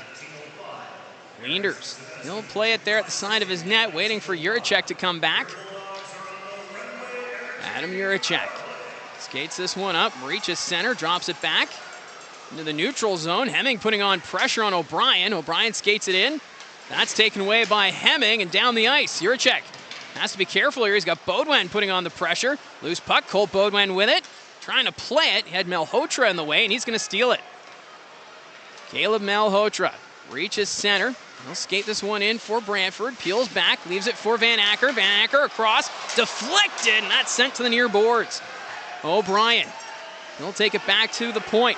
Jake O'Brien still with it. His pass blocked by Lowe. Colts can't get it out. Malhotra across, and what a play by Aitchison at the buzzer as he took away that passing lane to Bannock. And now we've got Aitchison and Van Acker bumping into one another. The two big bodies have been battling it out all night in this first period, but what an entertaining game, and that means this power play is going to carry over into the second period. Well, what a job by Kayshawn Aitchison. Head on a swivel, and you saw him constantly checking behind him, keeping an attack where the man was. And then when that puck comes across, he gets a stick on it and breaks that up, and a big play there late. So an entertaining first period, and we've talked about it a few times. Specialty teams is a big factor, especially for both Brantford and the Barrie Colts, and it's the power play goals that are the difference here. But what an entertaining frame, and great job by the Barrie Colts to come back and tie things up. Yeah, Barrie again outshoots Brantford in that first period 10-7. And, again, I mean, I thought the important thing is you give up that power play goal, maybe all of a sudden Brantford, they're in front of their home crowd, you get momentum. What do? You get an opportunity, you come right back and you answer back. And that's big. That's big, right? It kind of quiets the crowd. You don't let them get that momentum. On home ice, momentum can be a big thing. The Colts quell that right away and get their own. And once again, the Barrie Colts out shooting the Brantford Bulldogs 10-7. That's what we saw at the start of game number 1. It wasn't until the second period where Brantford really started to pick up the pace. So it's for the Colts, they're playing their game right now, but they got to keep playing with that physical edge without taking those penalties. Yeah, the old cliche, hockey's a 60-minute game, and when it comes to these games and these types of opponents, you really do. You can't take the foot off the pedal. You have to be, strong, consistent. Make sure first and foremost you're taking care of things defensively. You're not giving up the odd man rushes and the chances. Look, there are some breakdowns. It's going to happen. You got a couple of big stops from Rebick, some misses. Barrie had a few chances themselves as well. But you come out of that opening 20, and you got to be feeling pretty good. Pretty solid period all around for Barrie. And I noticed Liam has pointed out our tarp behind us. Well, we got moved for the Eastern Conference Final. We're not at center ice, so we're on the catwalk, so things look a little different. That's why we've got our tarp. I have no idea what's behind it. I don't know if I should check. It works, though. It does. It works. But we got everyone flying back and forth, so that's why... it brings out Josh's eyes. I think Josh requested it. He probably requested the black tarp. Yeah, that's probably what it was. So we did have a chance, Josh McCann, pregame, to chat with Cole Emerton. And Emerton, we talked to him in the pregame. He has been something else, and I can't wait to see what he's able to do next season. He's got that shot, but we're just waiting for him to take it a little more often. Well, he just his all-around game. We saw the offensive, the ability to bring the puck out of his zone, make that first pass. Really impressive. He does such a nice job there. But again, defensively, he's really impressed me defensively in the battles. Up against bigger guys. Guys are a lot bigger than him, but he just plays the angle and the body so well defensively that he's able to win a lot of those battles. So for Cole Emerton, no goals in the playoffs, but he's sitting on 6 assists, so he's getting the job done. And here is Josh's conversation pregame with Barrie Colts defenseman Cole Emerton. Joined by Colts defenseman Cole Emerton. Cole, you guys are coming off a tight loss to Brantford in game number 1. How are you guys feeling coming in here to game number 2? We're feeling confident. I thought we showed flashes of what we can do when we play our best, and we're looking forward to showing that for 60 minutes tonight. Now, you guys in that third period, you get 2 goals. You were really all over Brantford there for much of that period. Does it feel like if you can carry over that from the third, there's going to be a lot more success going on here? Definitely. We talked about it as a group, and we thought we gave them a little bit too much respect in the first 2 periods. But like you said, when we started playing our game, we started popping and scoring goals, so that's what we're going to do tonight. Now for you guys, this is the first time you've been down in a series this year. Dylan Smoskowitz, he's had the mindset for you guys of win the day and move on after that all season long. How important is that mindset coming into this game? It's super important. I think, almost the whole year we've gone into the third period many times, down goal, 2 goals, 3 goals, and we found a way to battle back. And it's going to be no different this series. We're going to find a way to battle back and claw our way back and, get the series done. Felt like for a lot of the second half of the game, all 6 defensemen were kind of switching back and forth with who is which with who. Did you find it pretty easy to work with all different left defensemen? Yeah, definitely. I think that also is a reflection of how close our team is. We hang out outside the rink. We're super close. We hang out outside the rink, and we love each other. We're all brothers, and we can play with each other. It doesn't matter who's on the ice. We're going to get it done. And for you, this is your first season in the OHL. How important has a locker room environment been like that for you, just getting your feet wet here?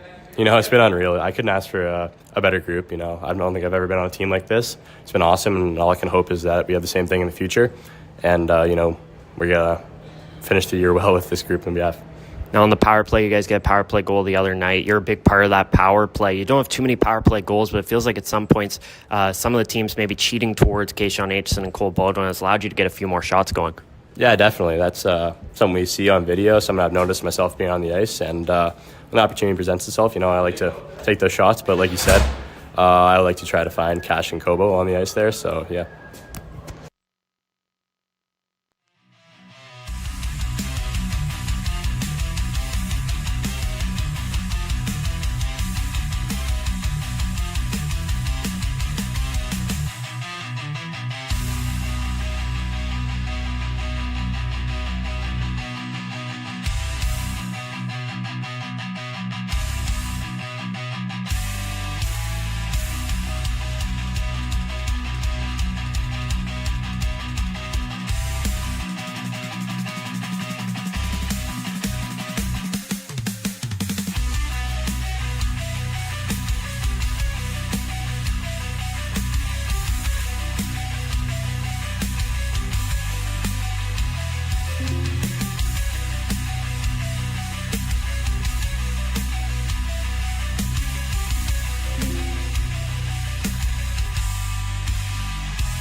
It's the first intermission between the Barrie Colts and the Brantford Bulldogs at the TD Civic Center, and I've noticed the chat has been quite lively since the end of the first period. There's quite a rivalry, I think, going even with the fans. We've got Bulldog fans and Colt fans in attendance there. That's great. The more the more the merrier, and we're welcome. And obviously, look, both franchises, a lot at stake here, and the fans get excited, and that's great to see.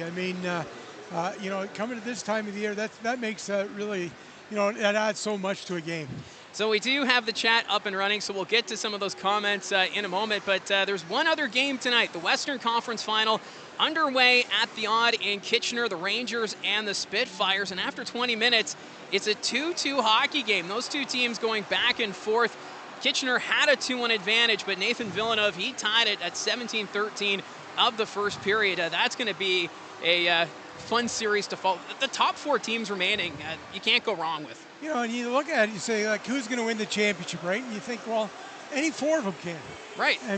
They're just all really good teams. Windsor, I think, is a little bit, that Kitchener team, really the big additions at the deadline, but this Windsor team just really finished strong, and heading into the playoffs, they've been playing well. You add guys like Villeneuve, those are the gritty guys that come up big in the playoff time, and that's going to be a fun series to watch as well. Now we're going to go to the chat. First things first, Tammy saying, I'm going to miss watching you do the Colts games. All the best. I'm going to put it out there again. I have no plans on leaving. Or at least I haven't been told I'm leaving. I know there's a rumor going on in the Ottawa broadcast, but I think I'm staying. Unless you're trying to get rid of me. Josh. Oh, Josh. Okay, it's Josh. But Tammy, as far as I know, I'll still be doing the Colts games next season. And C-Train, who is apparently Section 109, so that's to our right. Apparently there's a group over there. not able to get there right now, but if you want to come over to, I think we're section 119 at the end of the broadcast, and you want to say hi, feel free. But he wants us to call the game from over there. Hey, that's great. Gotta love it. I mean, again, it's all about having some fun here. And, Mike, I just want to make it clear that I got your pen signature on a contract, so you're not going anywhere. Oh, really? Yep. Okay, well, good to know. Well, thank you there for that.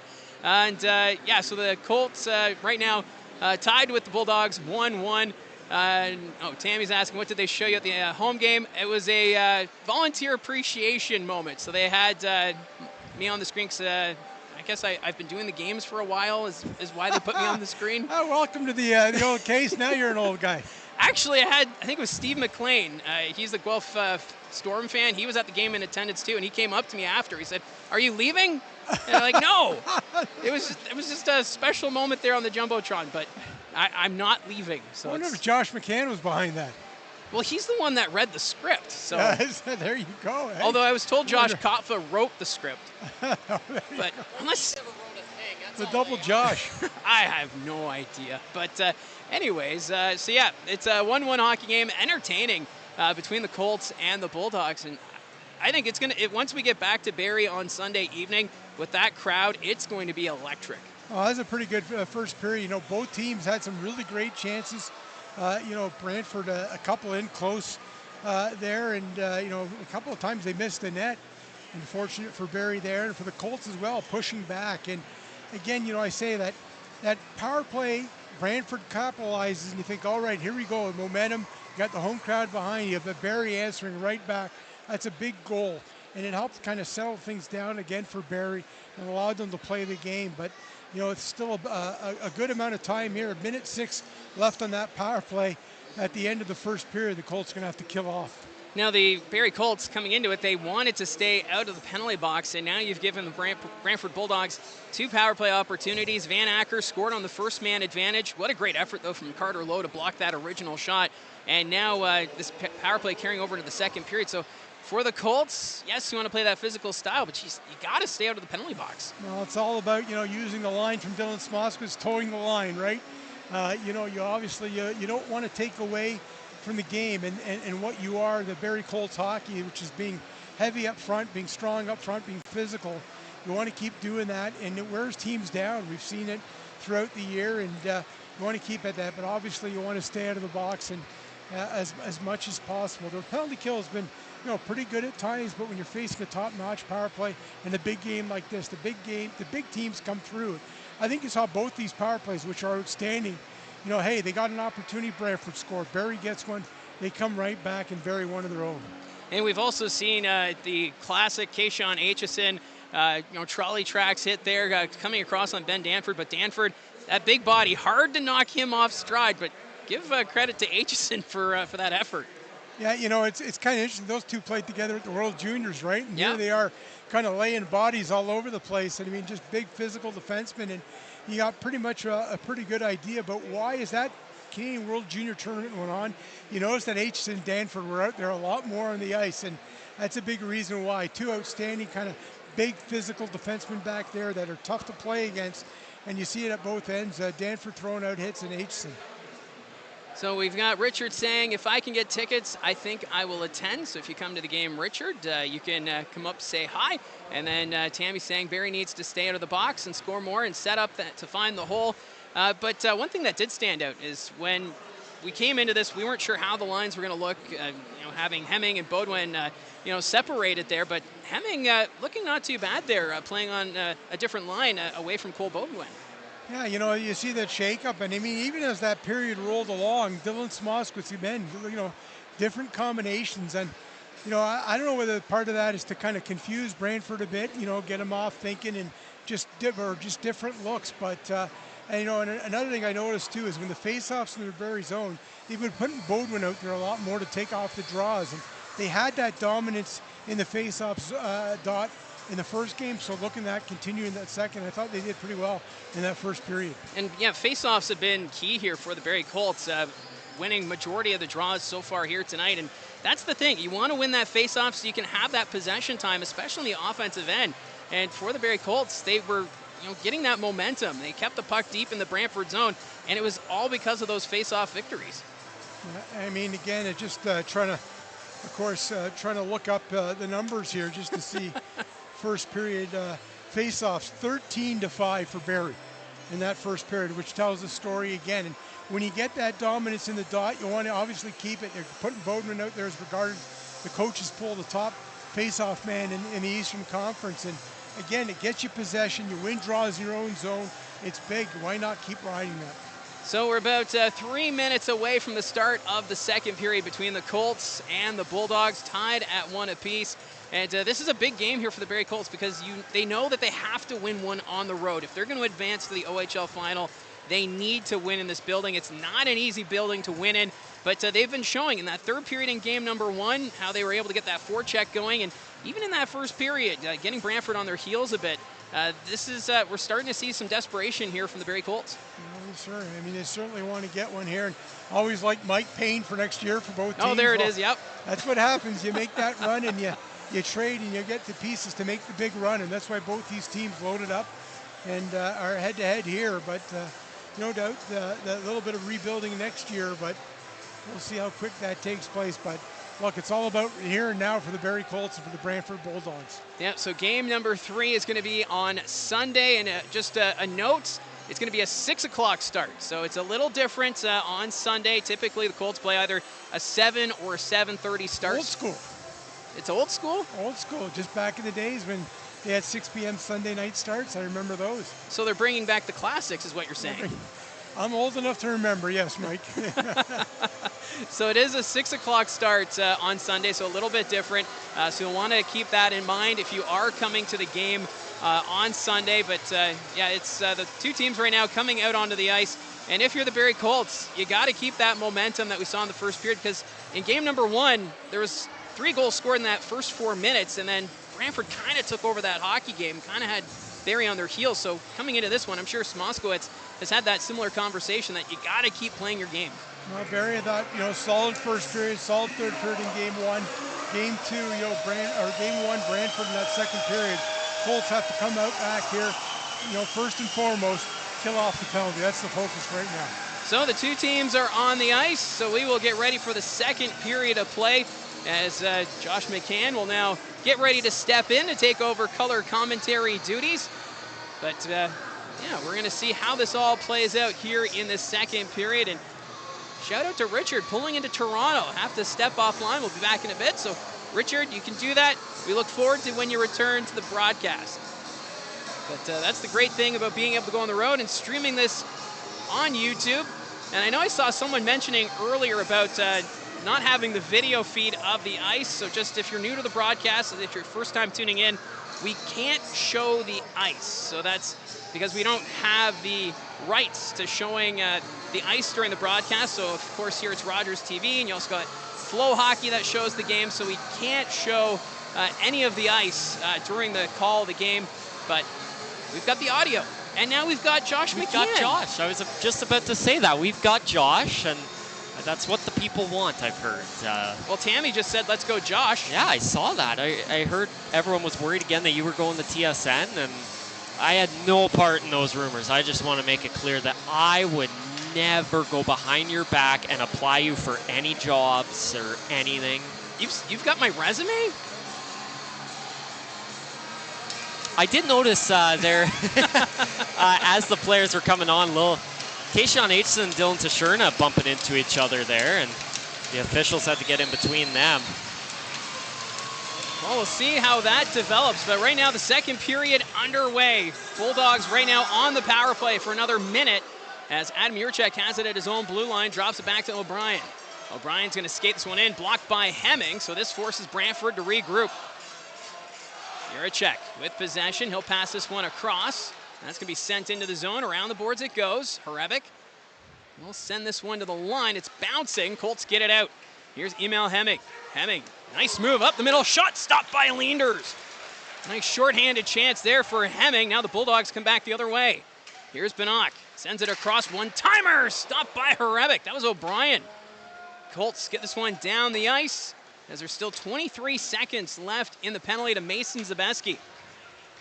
Banach picks it up behind the net, gains momentum, reaches center. He's going to leave it there for O'Brien. Jake O'Brien enters the zone, drops it back to Juracek. Juracek, near side, that's Banach. Banach waits, turns around, back to the boards, sends it to the corner. Bulldogs still with possession. Off the boards is Banach, back to the line. Juracek, side of the goal, quick pass, Banach, and that's blocked, sent to the net, and Hrebeck able to collect it as Joe Salandra, or actually, I think that's Justin Hanser, I believe he was the one that blocked that chance. The net was wide open. I think Hanser may have just made a save. I mean, Ben Hrebeck was down over there. Nice play by O'Brien, sending it out front. Hanser knocks the guy away out in front, then blocks the puck.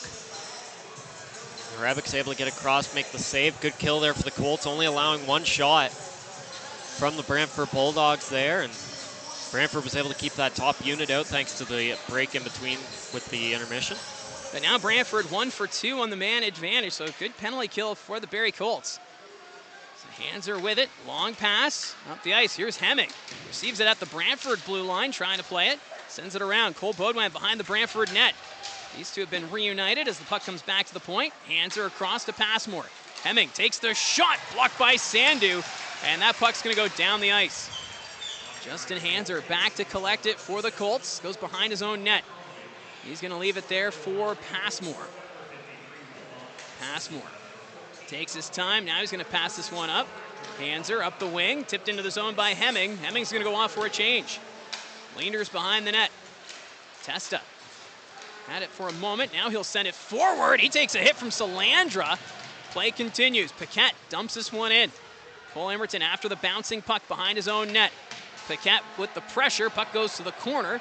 Paquette falls. Colts get it to the line and out. Danford sends it back to Dravetsky. Dravetsky to Danford as the Bulldogs regroup in their own zone. Ben Danford. He'll go back behind the net. Both teams right now completing changes. 17.5 minutes still to go in the second period. Here's Tashurna. Tashurna skates it into the zone. Puck got away from him. Ends up behind the Barrie net. Tashurna gets it again.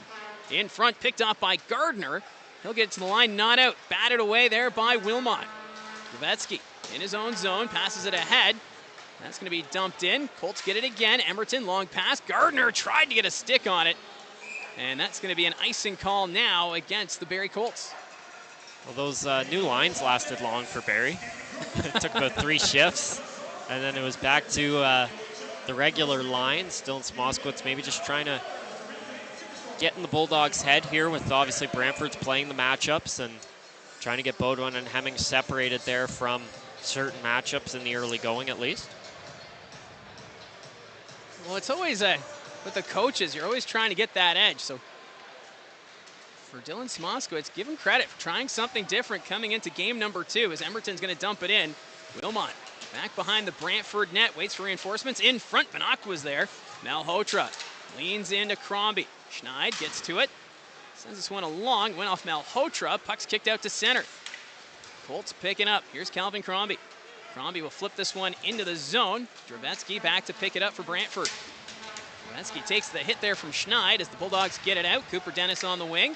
Dennis sends it across, blocked by Lowe, puck goes to the corner. Banach, he'll play it till Malhotra. Malhotra trying to protect that puck, comes to the near side. Dennis back to the point, leaves it for Malhotra.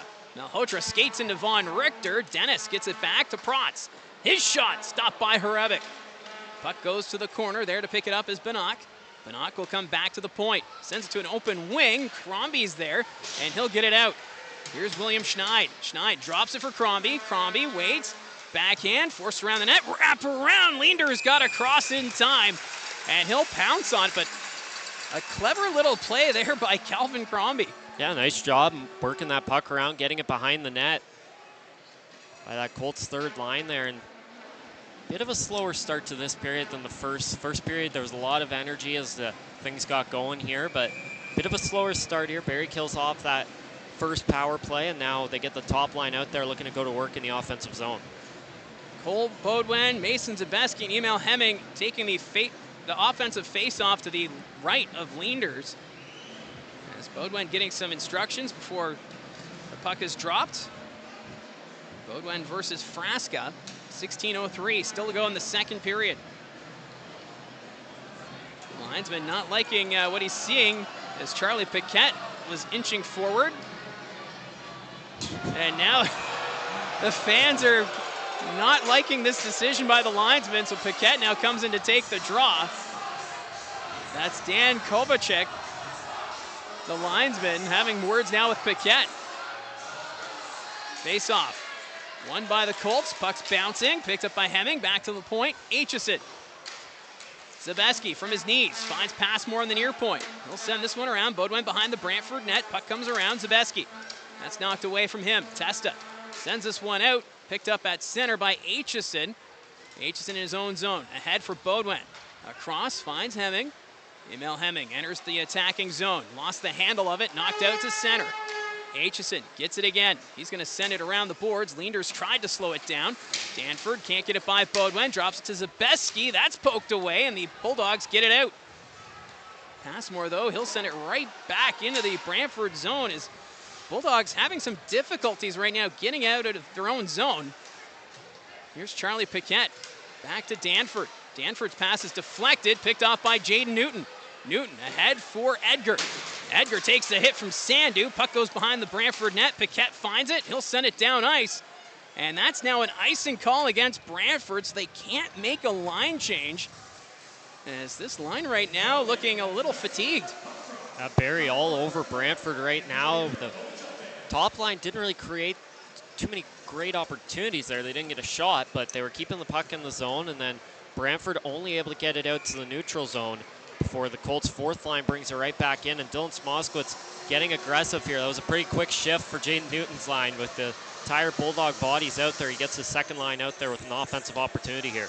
Wilmot versus Frasca. He wins this one back to the line. Salandra can't get to it. Colts, though, get it at center. Von Richter dumps it in. Puck comes around the board. Sandu on the far side. Drops it back for Danford. Danford up the middle. There's a turnover. Hanser shots blocked.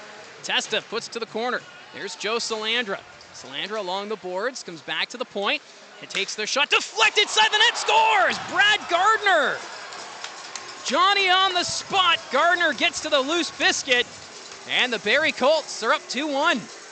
Well, that's the benefit of the long change in the second period. Brantford, they had gotten it out to the neutral zone a couple times, but weren't able to get their line changed. Tire bodies out on the ice. Barrie takes advantage. Nice shot from the point from Joe Salandra. Couple of Colts out in front, only one Bulldog, and Zach Sandu with Danford off in the corner. And they're able to collect the rebound, finding the back of the net. Big goal for Brad Gardner to give the Colts the lead for the first time this series. So for Brad Gardner, that's now 5 goals in the postseason. And we were wondering with shaking up the lines if this is a way to maybe get some more offense out of Brad Gardner. And that's exactly what the Colts get here in the second period. 14.5 minutes still to go in the second. Colts up 2-1. Hemming towards the net. That's out of the reach of Bodwin. Juracek sends this one up to O'Brien. O'Brien through center, loses it. Knocked away by Aitchison. Hemming gives that one up to Juracek. Near side to Luchenko. Luchenko sends it up. Here's Van Acker up the middle. His shot stopped by Hrebeck. Van Acker chasing after it. Aitchison takes it away from him. Emil Hemming chips this one out in front. Zabeski to Bodwin. Cole Bodwin skates this one into the zone. Lost the handle of it. Juracek trying to play it. Forced into the corner. Loose puck. Bodwin finds it. Luchenko steals it from him. O'Brien deep in his own zone. He's going to skate this one ahead. Drops it back. Leaving it for Protz.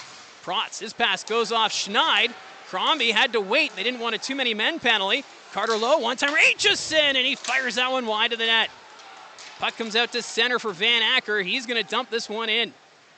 Hrebeck out of his net, sends this one around. O'Brien on the near side. Jake O'Brien facing pressure. Dravetsky keeps this one in. Far side angle, waits, fires. A nice glove save by Hrebeck as he flashes the leather. Well, Edison Angle, not really the guy you usually expect to be moving up in the neutral zone, or sorry, in the offensive zone there. Only one goal so far this postseason, but finds some space there as O'Brien gets it back to the point, and he was wide open to step up. Van Acker almost had a break as well, but Hemming and Von Richter had a miscommunication. Van Acker nearly broke in, but Von Richter able to get back in time and break that one up. It's been a solid start to the second period for the Colts, and Looking to keep that rolling here out of the TV timeout. Well, the way the Barrie Colts are playing right now, it's kind of reminiscent of game number 1 in the third period, where the forecheck just kind of tired out the Brantford Bulldogs, and they didn't have a response. As Leanders just made contact there with Carter Lowe. It's kind of reminiscent of what we saw in the first round against the Niagara Ice Dogs. Yeah. Well, Barrie likes to get under the netminder's skin. Ryder Fedorov's remained pretty calm in round number 2, but of course you want to get inside that goalie's head, and that forecheck you mentioned, I mean, that could be very beneficial to the Colts as this series gets later and later. If it goes 6 or 7, could wear the Bulldogs down. Colts move this one up. Here's Calvin Crombie on the wing. Crombie hits the brakes. Angle knocks that away from him. Juracek up to Dennis. Cooper Dennis through the neutral zone. Drops this one back. That's knocked away. Out at center. Bulldogs get it again. Angle collects it in his own zone. Blocked by Lowe. Good stick work there by Carter Lowe. In front. One-timer stop. Rebound side of the net. That was Crombie who had a chance in front. Now the Bulldogs will get it out to center. Colts creating turnovers here right now for Brantford as Banach takes the shot, and that's going to go out of play. Something we really haven't seen too much of from this Brantford Bulldogs team are the turnovers right in front of the net. Carter Lowe, what a play there, getting in front of that puck, knocking it down. Makes a really nice play. We saw that the shift before as well as the third line was getting on when that puck was knocked down out front of the Colts bench and Hemming was nearly on the ice for too many men, but Brantford a bit sloppy here, and the Colts should be big to take advantage of that, take a 2-goal lead. Faceoff will come back into the Barrie zone to the left of Ben Harevic. Scramble draw, puck goes to the corner. Colts with it, flip it down to center. McCormick takes a run there at Sandu as he was on his knees to play it. Now we get a penalty. And it looks like this is going against the Brantford Bulldogs. It's going to be Gabriel Frasca heading off for roughing. Well, we talk about it a lot, keeping your emotions in check, and that's an example of not keeping your emotions in check. Jonah McCormick lays a big hit, but also a clean hit. Guy with the puck, shoulder on shoulder with the hit, and then Frasca comes back and lays out McCormick, who doesn't have the puck. So Jonah McCormick hasn't done much offensively this postseason, but that's now 2 straight games he's drawn a call for this Barrie Colts team. And this Barrie Colts power play brought to you by Frontline Hockey Apparel. You can find them at frontlinehockeyapparel.com. Colts 1 for 1 on the power play tonight. Ben Wilmot scored the power play goal in the first period. Colts win the faceoff. Back to the point. Here's Cole Emerton. Sets up Lowe. Lowe down low to Hemming. Hemming takes the shot. Stopped by Leanders. Bulldogs get it to the line. Not out. Kept in by Emerton. Across the Aitchison. One-timer. Stopped by Leanders. Puck sent to the corner. Lowe gets a stick on it. Aitchison back to Baudouin. Shot stopped by Leanders again. Hemming after the loose puck takes a hard hit from Sandu. Colts keep it in the zone though. Emerton to Hemming in the corner. Back to Baudouin. Cole Baudouin looks down to Hemming. That misses. Bouncing behind the Brantford net. Bulldogs trying to get it out. Hemming blocked Danford's clearing attempt. Puck goes to the far side. Emerton at the blue line. Looks to the net. Goes to Aitchison. Kayshawn Aitchison. Emerton gets by him to Baudouin. Emerton. Aitchison. That's in tights. Couldn't take the shot. Back to Emerton. Aitchison again. Those two just playing catch. Here's Baudouin now. Hemming, side of the net. Takes it across, and that goes off the skate of Lowe and wide.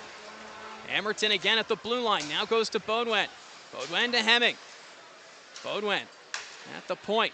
Back to Cole Emerton. Takes the shot. Stopped by Leanders. Went off the knob of his stick.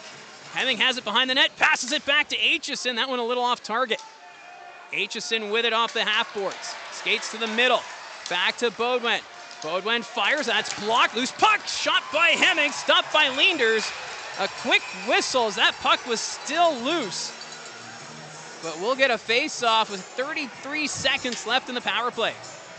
Well, something to watch now. Carter Lowe and Ryerson Leanders getting into it a lot that shift. Two of them kind of exchange stick taps, and then Lowe takes a cross-check from behind by Leanders, and then after that, the opportunity there from the Colts. Off the M boards, Hemming gets it out front, but looked like the puck was loose.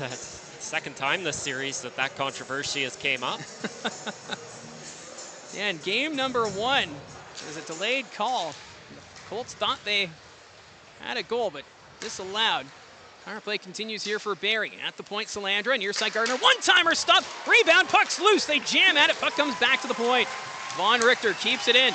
Brad Gardner across to Salandra. Salandra drops it back to Gardner. Gardner off the boards, drops it for Salandra. Joe Salandra has it at the point. Across to Gardner, can't get that shot. Back to Vaughn Richter, his shot deflected wide. Looked like it may have gone off Crombie. Gardner to Crombie. Crombie had his stick tied up, sends it across. The power play has expired. Salandra's going off for a change. Here come the Bulldogs the other way. Carrying it in is Fraska, stopped by Horevic, and Fraska tried to get to that loose puck. But Ben Horevic able to shut the door. Well, there, Colts didn't realize Salandra was going off. Obviously, you want to get a second defender out there. So he heads off for Hanser.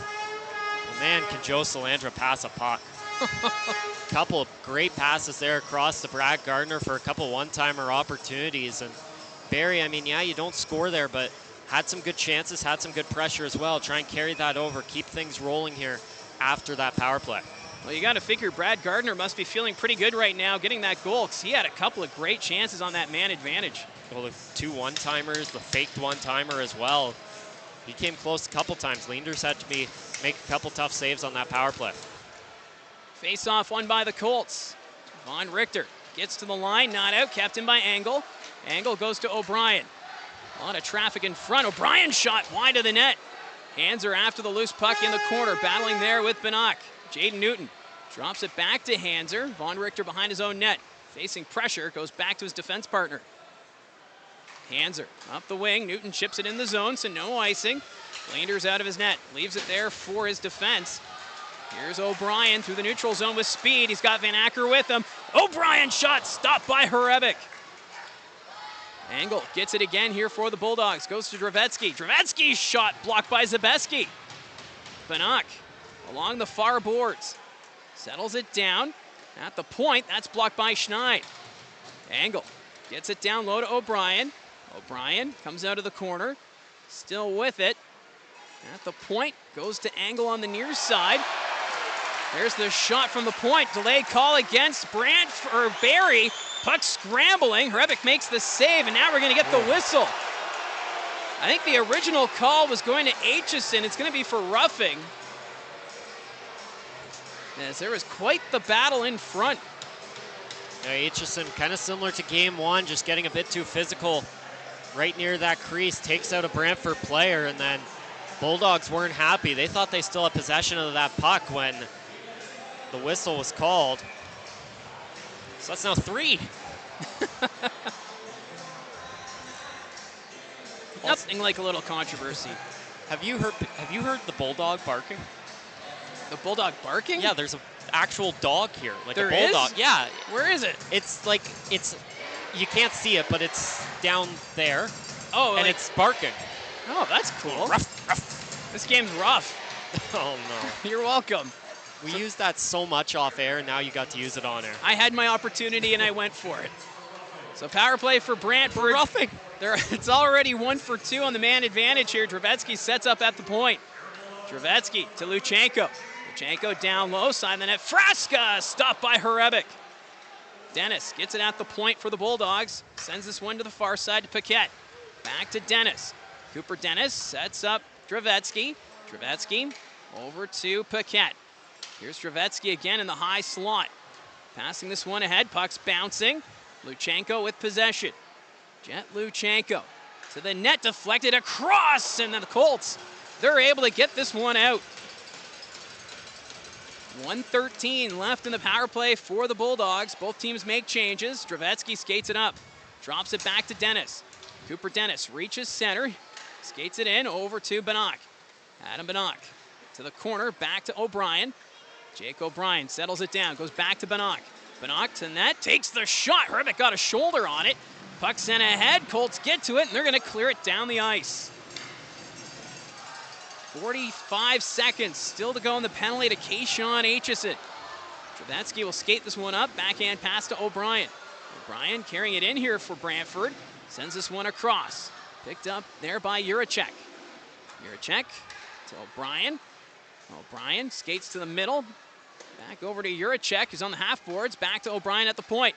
Near side Bannock. Bannock shots, and that one, did that hit the post? I think so. Here's O'Brien, sends it over. That pass deflected, and the Colts once again get it out as Brantford came oh so close to tying this hockey game at 2. Here's Jake O'Brien, knocked away. Good stick work there by Zabeski. Caleb Malhotra loses it to Zabeski, but the Colts can't get it out. Van Acker takes it around the Barrie net, sends it back, deflected. O'Brien keeps it in. Jake O'Brien at the point. We'll move this one to the far side now. Back to Juracek. Juracek down low to Luchenko. Luchenko in a battle with Passmore behind the net. Bulldogs move this one around into the corner. In front, stop, rebound, kicked aside, another chance. And Luchenko doesn't take the shot. Comes back to the blue line. Van Acker with possession. He'll pass that one over to Juracek, but that goes off his skate and down the ice. So the power play has expired. So the Bulldogs now 1 for 3 on the power play tonight. Danford to Juracek. Adam Juracek will send this one across as the Bulldogs complete a line change. We have 6:27 remaining here in the second period. Colts up by a score of 2-1. Goal scorers for the Colts, Ben Wilmot and Brad Gardner, and Merrick Van Acker for the Bulldogs. That goes down the ice. Icing is waved off. Aitchison, he takes a hard hit. That was Van Acker, that was Tashurna who delivered that hit. Aitchison is on his feet. Colts get it back behind the net. Emil Hemming trying to take it there from Danford. Zabeski throws the hit there on the defender. Zabeski goes behind the Brantford net. Jason Zabeski with possession, and there's going to be another penalty here. It's going against Emil Hemming for slashing as he knocked the stick out of the hands of the Brantford player. Well, you can't take those offensive zone penalties. Kayshawn Aitchison trying to reason with the officials right now. Zabeski brings it around, and yeah, Hemming just knocks the stick out there. Brantford, they're not a team you can keep giving power plays to. Second straight penalty for the Colts, and now the Bulldogs have an opportunity here off the TV timeout. Top guys are going to be rested and ready to go. Well, Dylan Smoskowitz was just having an animated conversation with the official. He was talking with Nicholas Bett as he felt that maybe there should have been a penalty on the hit on Kayshawn Aitchison by Dylan Tashurna. As we don't see that too often from Smoskowitz, getting a little hot under the collar. No, he kind of saves that for when it's truly necessary. He's not one of those guys that's up screaming and yelling right away, but see there, I couldn't see the hit from my angle. That's kind of our toughest spot to see, but yeah, that's our blind spot. Like I said, those two were going at it before the period started, and Tashurna, he's on the Brantford fourth line. They don't get too many minutes, but making the most of them there with a big hit. So power play now for the Bulldogs. We'll get the face-off to the right of Ben Horevic. Beaudoin's going to take the draw here for the Colts. Face-off won by Barrie. Aitchison can't get it out of the zone. Here's O'Brien. O'Brien with it. Aitchison sticks being held onto by Van Acker. Play continues. There's the shot, and that's going to go wide of the net. Van Acker and Aitchison continue to battle. Colts get it out to center and down the ice. Leanders, long pass. That's going to go down the ice. Icing's waved off. Aitchison there to play it. Sends this one over. Puck's picked up. Good read by Aitchison. Now a 2-on-1 shorthanded. Aitchison's got Beaudoin. His shot goes over the net. Now it's going to sail back the other way. Colts, though, get to it first. Picked up at center by Bannock. Adam Bannock carrying this one in for Brantford. Has it in the near corner. And on the pass, Bulldogs, though, able to recover. It's Malhotra. Malhotra up the middle. His shot blocked by Zabeski. O'Brien with it now. 1:07 left in the man advantage here for Brantford. Juracek over to Bannock. Bannock sends this one down low. In the corner, they pass it back to the point. O'Brien with it for the Bulldogs. He's going to trade places with Bannock. Fans want a shot. Bannock fires, and that's blocked again by Zabeski. He is feeling it after that one. Bulldogs trying to go to the net. There's a shot off the side of the net by Van Acker. Colts pick it up. Here's Cole Beaudoin. Beaudoin will skate this one out. Van Acker is still mixing up with the Barrie Colts defense. Puck sent out to center. Van Acker having words with the official. He thought there should have been a penalty. Leanders leaves it for Juracek. 25 seconds left in the man advantage. Here's Charlie Paquette. Paquette drops this one back to O'Brien. O'Brien trying to play it along the boards. Taken there by Eliasson. Knocked down by Juracek. Puck goes to the far side. Adam Juracek to Malhotra. Back to Juracek. Adam Juracek drops this one back. Here's Malhotra. Takes the shot. Blocked by Passmore. Colts get to it, and they'll clear it out and down the ice. So another successful penalty kill for the Colts. Brantford now 1 for 4. Trevetsky has it behind his own net. He's going to move this one up. Here's Cooper Dennis. Dennis passes this one over. That misses Paquette. Passmore taken into the boards. Schneid gets the loose puck. Didn't get all that pass. Picked off by Trevetsky at center ice. Back to Danford. Danford facing pressure from Wilmot. Goes back to Trevetsky. Trevetsky up the wing. Here's Luchenko, but that's going to be offside against the Bulldogs with 3:16 remaining here in the second period. Well, the Colts, Dylan Smoskowitz said the other day at the post-game press conference that he was okay with their penalty kill. I mean, they gave up the 2 goals, but he said there was stuff to like, and that's certainly carried over here into this game. 3 for 4 now on the penalty kill. Colts doing a solid job, and for Van Acker there, I think he was looking for a call right off the start because Kayshawn Aitchison and him were tied up, like you said, that he was holding the stick, but I think the Bulldogs thought it was more Aitchison wrestling him down, so one of those he said, she said. Oh, you got to love the playoff time with all the extra battles. As there's a quick shot stopped by Horevic. That was Dennis who fired that one. Bulldogs trying to keep it in. Here's Trevetsky. Trevetsky, his shot blocked in front. That went off Schneid. He didn't know where it was. Colts pick it up. Salandra at center. He goes down. And now it's a penalty against the Bulldogs. Brantford is not happy about this. It's going to be a hook. And now the Barrie Colts, they're going to get their 3rd power play of the night.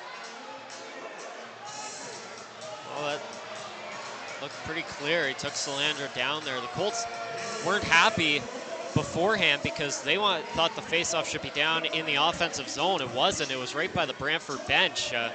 It's funny how things work out. The Colts don't get their way on where the faceoff is, but they end up drawing a penalty. And now a big opportunity here to give themselves a 2-goal lead. Potentially with 3 minutes to go in the period, could take this 2-goal lead if they get a goal here into the break. And this Barrie Colts power play brought to you by Frontline Hockey Apparel. You can find them at frontlinehockeyapparel.com. Barrie right now 1 for 2 on the power play tonight. As they try to extend their lead, they win the faceoff, send it back to Emerton. Emerton to Lowe. Carter Lowe has it on the half boards. Sends it back to Beaudoin, leaves it for Emerton. Beaudoin on the near point. Emerton, Beaudoin. Back to Emerton as they play catch. Beaudoin again, down low. That pass is deflected, and that's going to go out of play. So we'll get another face-off in the Brantford zone. O'Brien trying to chirp Beaudoin now. And Colts will change up the power play unit. No matter where the Barrie Colts go in the playoffs, seems like they have to deal with Ben Danford and Zachary Sandu. 3 straight years against those two, and play together once again this year, and such a dominant duo in the defensive zone. Danford, he doesn't score too much, but he's got a sneaky good shot when he fires it. Got that overtime winner against North Bay that pretty much won Brantford the series. Yeah, we were quite familiar with Ben Danford with those Oshawa Generals. And it seems as though he's fit in quite well here with Brantford as the Colts win the face-off. Salandra comes off the point. Goes to the half boards behind the net for Wilmot. Wilmot goes back to Salandra at the point. Von Richter doesn't take the shot, goes back to Salandra. Salandra makes a move, takes a shot across to Gardner, but that doesn't connect. Von Richter, though, keeps it in at the blue line. Brad Gardner receives the pass. Looks to the net, goes down to Crombie.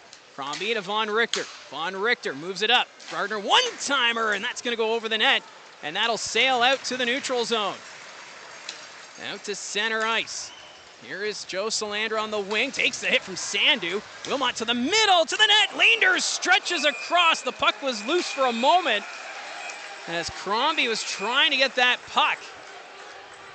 But my, oh my, Ryerson Leanders, he had to stretch out that right leg to keep it out. Well, Leanders barely gets that one and kind of left it there for Brad Gardner, who was coming in, and gave Barrie that opportunity there, but luckily for him, he was able to hold on to it. 51 seconds away from killing this off.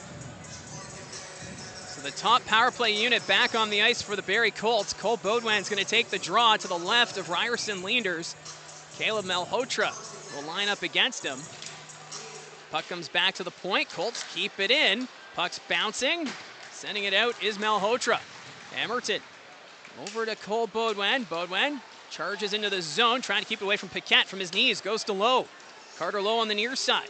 Back to the point, deflected. Malhotra got a piece of it. Colts keep it in.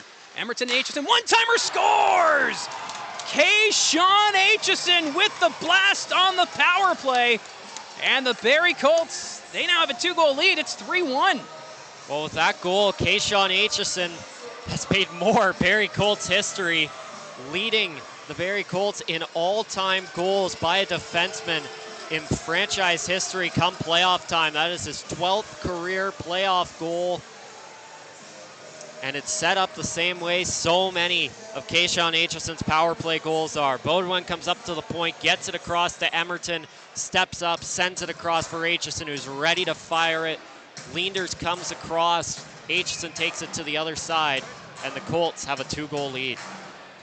So for Sean Aitchison in that record goal, that's his 5th of the playoffs. As the Colts now up 3-1. As again, specialty teams a factor in this series. It's 2 power play goals now for the Colts. Brantford trying to respond, and that goes on net. And Hrebeck will cover it up with 1:14 left to go in the period. Barrie an opportunity here, 1:14 to go, a chance to take a 2-goal lead here into the third period. Don't let Brantford get any momentum going into the break. It's been a tough period for the Bulldogs. Barrie's got an opportunity here, go in with a 2-goal lead going into the third and try and get back going from there. Now, obviously, for the Barrie Colts, you can't just let up against this Brantford Bulldogs team. They've got so much firepower up front. As we've seen it in the past, this Bulldogs team, they can score in bunches. Well, that's what Brantford did the other night. They kind of gave up after it was 3-1, and then Barrie got right back in it. So face-off coming to the right of Hrebeck. Face-off won by Baudouin. Evan Passmore can't get to it. Here's O'Brien, fans on the shot. Back to the point, Juracek scores! That goes through a crowd! Juracek with the blast. It may have gone off a player in front. Juracek's gonna lead the crowd, but it's now 3-2. Well, Adam Juracek, one of the best offensive defensemen in the OHL, and he shows it again there. Jake O'Brien got open out in front, but fanned on the shot. Smartly drops it back. Juracek comes up firing. And there's 2 Colts and a Bulldog all in front of Hrebeck. And that allows Juracek to get it through the screen, and it's a 1-goal game. Well, we were just talking about that. With this Bulldogs team, you can't let up. They've got so many weapons, and now for Adam Juracek, that's now 6 goals this postseason. Back to being a 1-goal hockey game with 1:07 left in the period. Face-off won by the Colts. Aitchison over to Von Richter. He'll send that one ahead. Deflected by Salandra, so no icing. Leanders out of his net, plays it around. Wilmot's there in front, but couldn't get that one to go as he was trying to bank it off Ryerson Leanders. Puck goes back behind the Brantford net. Juracek in a battle with Wilmot. Banach, he'll send this one down the ice. Won't be enough for icing, so Gardner's going to play it. Von Richter being chased by O'Brien. 35 seconds left in the period. Colts move it up. Brad Gardner at center. Enters the zone. Backhand around. Ends up behind the net. There's Owen Protz. Sends it forward. Off the points, Von Richter. Von Richter takes it away from Protz. Has it in the far corner. Von Richter behind the net. In front. But no one could get to it for Barrie. Bulldogs, though, can't get it out. Wilmot, what a great effort. Down low, 2-on-1 across. Wilmot bats it out of the air and over the goal. What a chance for Ben Wilmot. Bulldogs get it to the line, not out. Now it's out. And there's a collision, and that's going to be a penalty as Banach was run over. I didn't see who threw that hit, but It looks like it's going to be Ben Wilmot heading off to the penalty box. We just talked about not letting Brantford back in the game, and Wilmot with the hit there. 4 seconds to go in the period. Setting up Brantford with a power play opportunity going into the third. Potentially tie the game. So 4.6 seconds remaining. As right now the Bulldogs having a discussion with the official. I wonder if they were hoping for a 5 on that one, but Jay McKee right now having a word with Nicholas Bett. But this is going to be a big power play. 4.6 seconds left. This is the 5th power play of the night now for Brantford. So everyone's going to load up in front of Ben Horebic. Well, Van Acker decides to go to the opposite side. Malhotra taking the draw here against Bodwin. Malhotra trying to go to the net, drops it back to O'Brien. O'Brien fires, stopped by Horebic at the buzzer. As what an intense finish to the second period, and the Barrie Colts right now holding on to that 1-goal advantage as these two teams just go back and forth. Well, what a period there is now. Horebic and Bannock getting into it. Goaltenders continue to be a hot topic in the postseason here for the Barrie Colts, and you knew with the way the 4 games went in the regular season that it was going to be a pretty heated series no matter what. And for the Barrie Colts, they've kind of slowed up here in the final minute of the... I can adjust the camera. Thanks, it's okay. Mike. It's okay. I'm still too tall. Well, that's not my fault. Well, you eat too much. Oh. That's what I tell my kids, at least. Continue with your thought. Anyways, it felt like the Colts let up a bit there in the final minute. I mean, you give up the goal and then you take another penalty, and you can only give up so many penalties to any team, but especially the Brantford Bulldogs with a 40% power play in the postseason and the best power play in the regular season. And for Brantford, they're 1 for 4 right now, which with the way their power play works, feels like they're kind of due for a power play goal at some point. So you got to stay out of the box, and you got to keep playing your game. Barrie was playing their game most of that period, and it worked out very good. They get 2 more goals in the period, making it 3-1, but then Brantford, quick push back there. Jurczyk finds a way through a screen. Now, it seems as though with these two teams, no lead is safe. We saw in game number 1, Barrie down 3-1. They came back, and now here they had a 3-1 lead on Brantford, and with that Bulldogs having that power play, this is going to be a very entertaining and intense third period. Well, it kind of even goes back to the 4 meetings in the regular season outside of the Bulldogs win in the second game, because that first game, Barrie was up 4-1. Brantford scores 3 in the third to tie the game and get back into it. And then in those 2 games at the Sadlin Arena, Brantford takes a 2-0 lead right off the bat. Colts come back and win the first one. They come back, make it 3-2 Barrie in the second one. And then Brantford comes back and pushes a comeback of their own. Then obviously, like you mentioned, in game number 1. So far for these teams, anything can happen between the Colts and Bulldogs. And it's going to be an interesting third period. This game's far from over, and this series as well, far from over. So it's a 3-2 hockey game at the second intermission. The Barrie Colts out shooting Brantford right now, 22-20. And we will have a special interview in just a few minutes. We've got Jim Paeta from the Barrie Colts here in attendance. So he's agreed to come on to the broadcast. We'll have that live conversation in just a few moments as we're going to take a quick break. 3-2 Barrie here in Brantford.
Catching up So with Barrie it's Colts the head coach second- Dylan Smoskowitz. Game number 2 here in Wrong Brantford button. in the Eastern Conference Final. Second intermission here in Brantford between the Colts and the Bulldogs. Right now a 3-2 hockey game, and today we have a special guest, Jim Paeta with the Barrie Colts ownership group. And Jim, being up here in this press box, are you feeling a little stressed with how this game's going? I'm always a little stressed in the playoffs, especially as I get older. I gotta sit closer to the defibrillators when the playoffs come. So you scan the area to make sure you had defibrillator in sight? Definitely, I gotta look where they are for sure. Now, for this Barrie Colts team, right now on a fantastic run here in the Eastern Conference Championship Series. From your perspective, how have you thought this Colts team has looked in this playoffs? They've been great all year. I've been watching this team now for 31 years, and I was just saying to Gene, I think this is probably the deepest team we've ever had. They're just a great group of guys, great in the room, great on the ice. If we lose this year, it won't be because of skill or heart. And last week up in Ottawa, we had Howie Campbell on, and I asked him this question as well. Having Dylan Smoskowitz, his first year on the bench, he's been working so hard with this group. Players coach, nominated for OHL Coach of the Year, didn't get that title, but still, what an addition he's been for the bench. It's been great. The fact that he was a player as well, and came back to the organization as assistant coach and now as head coach. I mean, what a first year he's had. You couldn't ask for a better first year than that. And for the Barrie Colts organization, you mentioned you've been following the team now for 31 years. Talk a bit about the passion. What keeps you going with the Barrie Colts and the day-to-day operations? I have not been able to drink anything from a cup yet. So that's my goal. I got to be able to drink something from that championship cup before I go.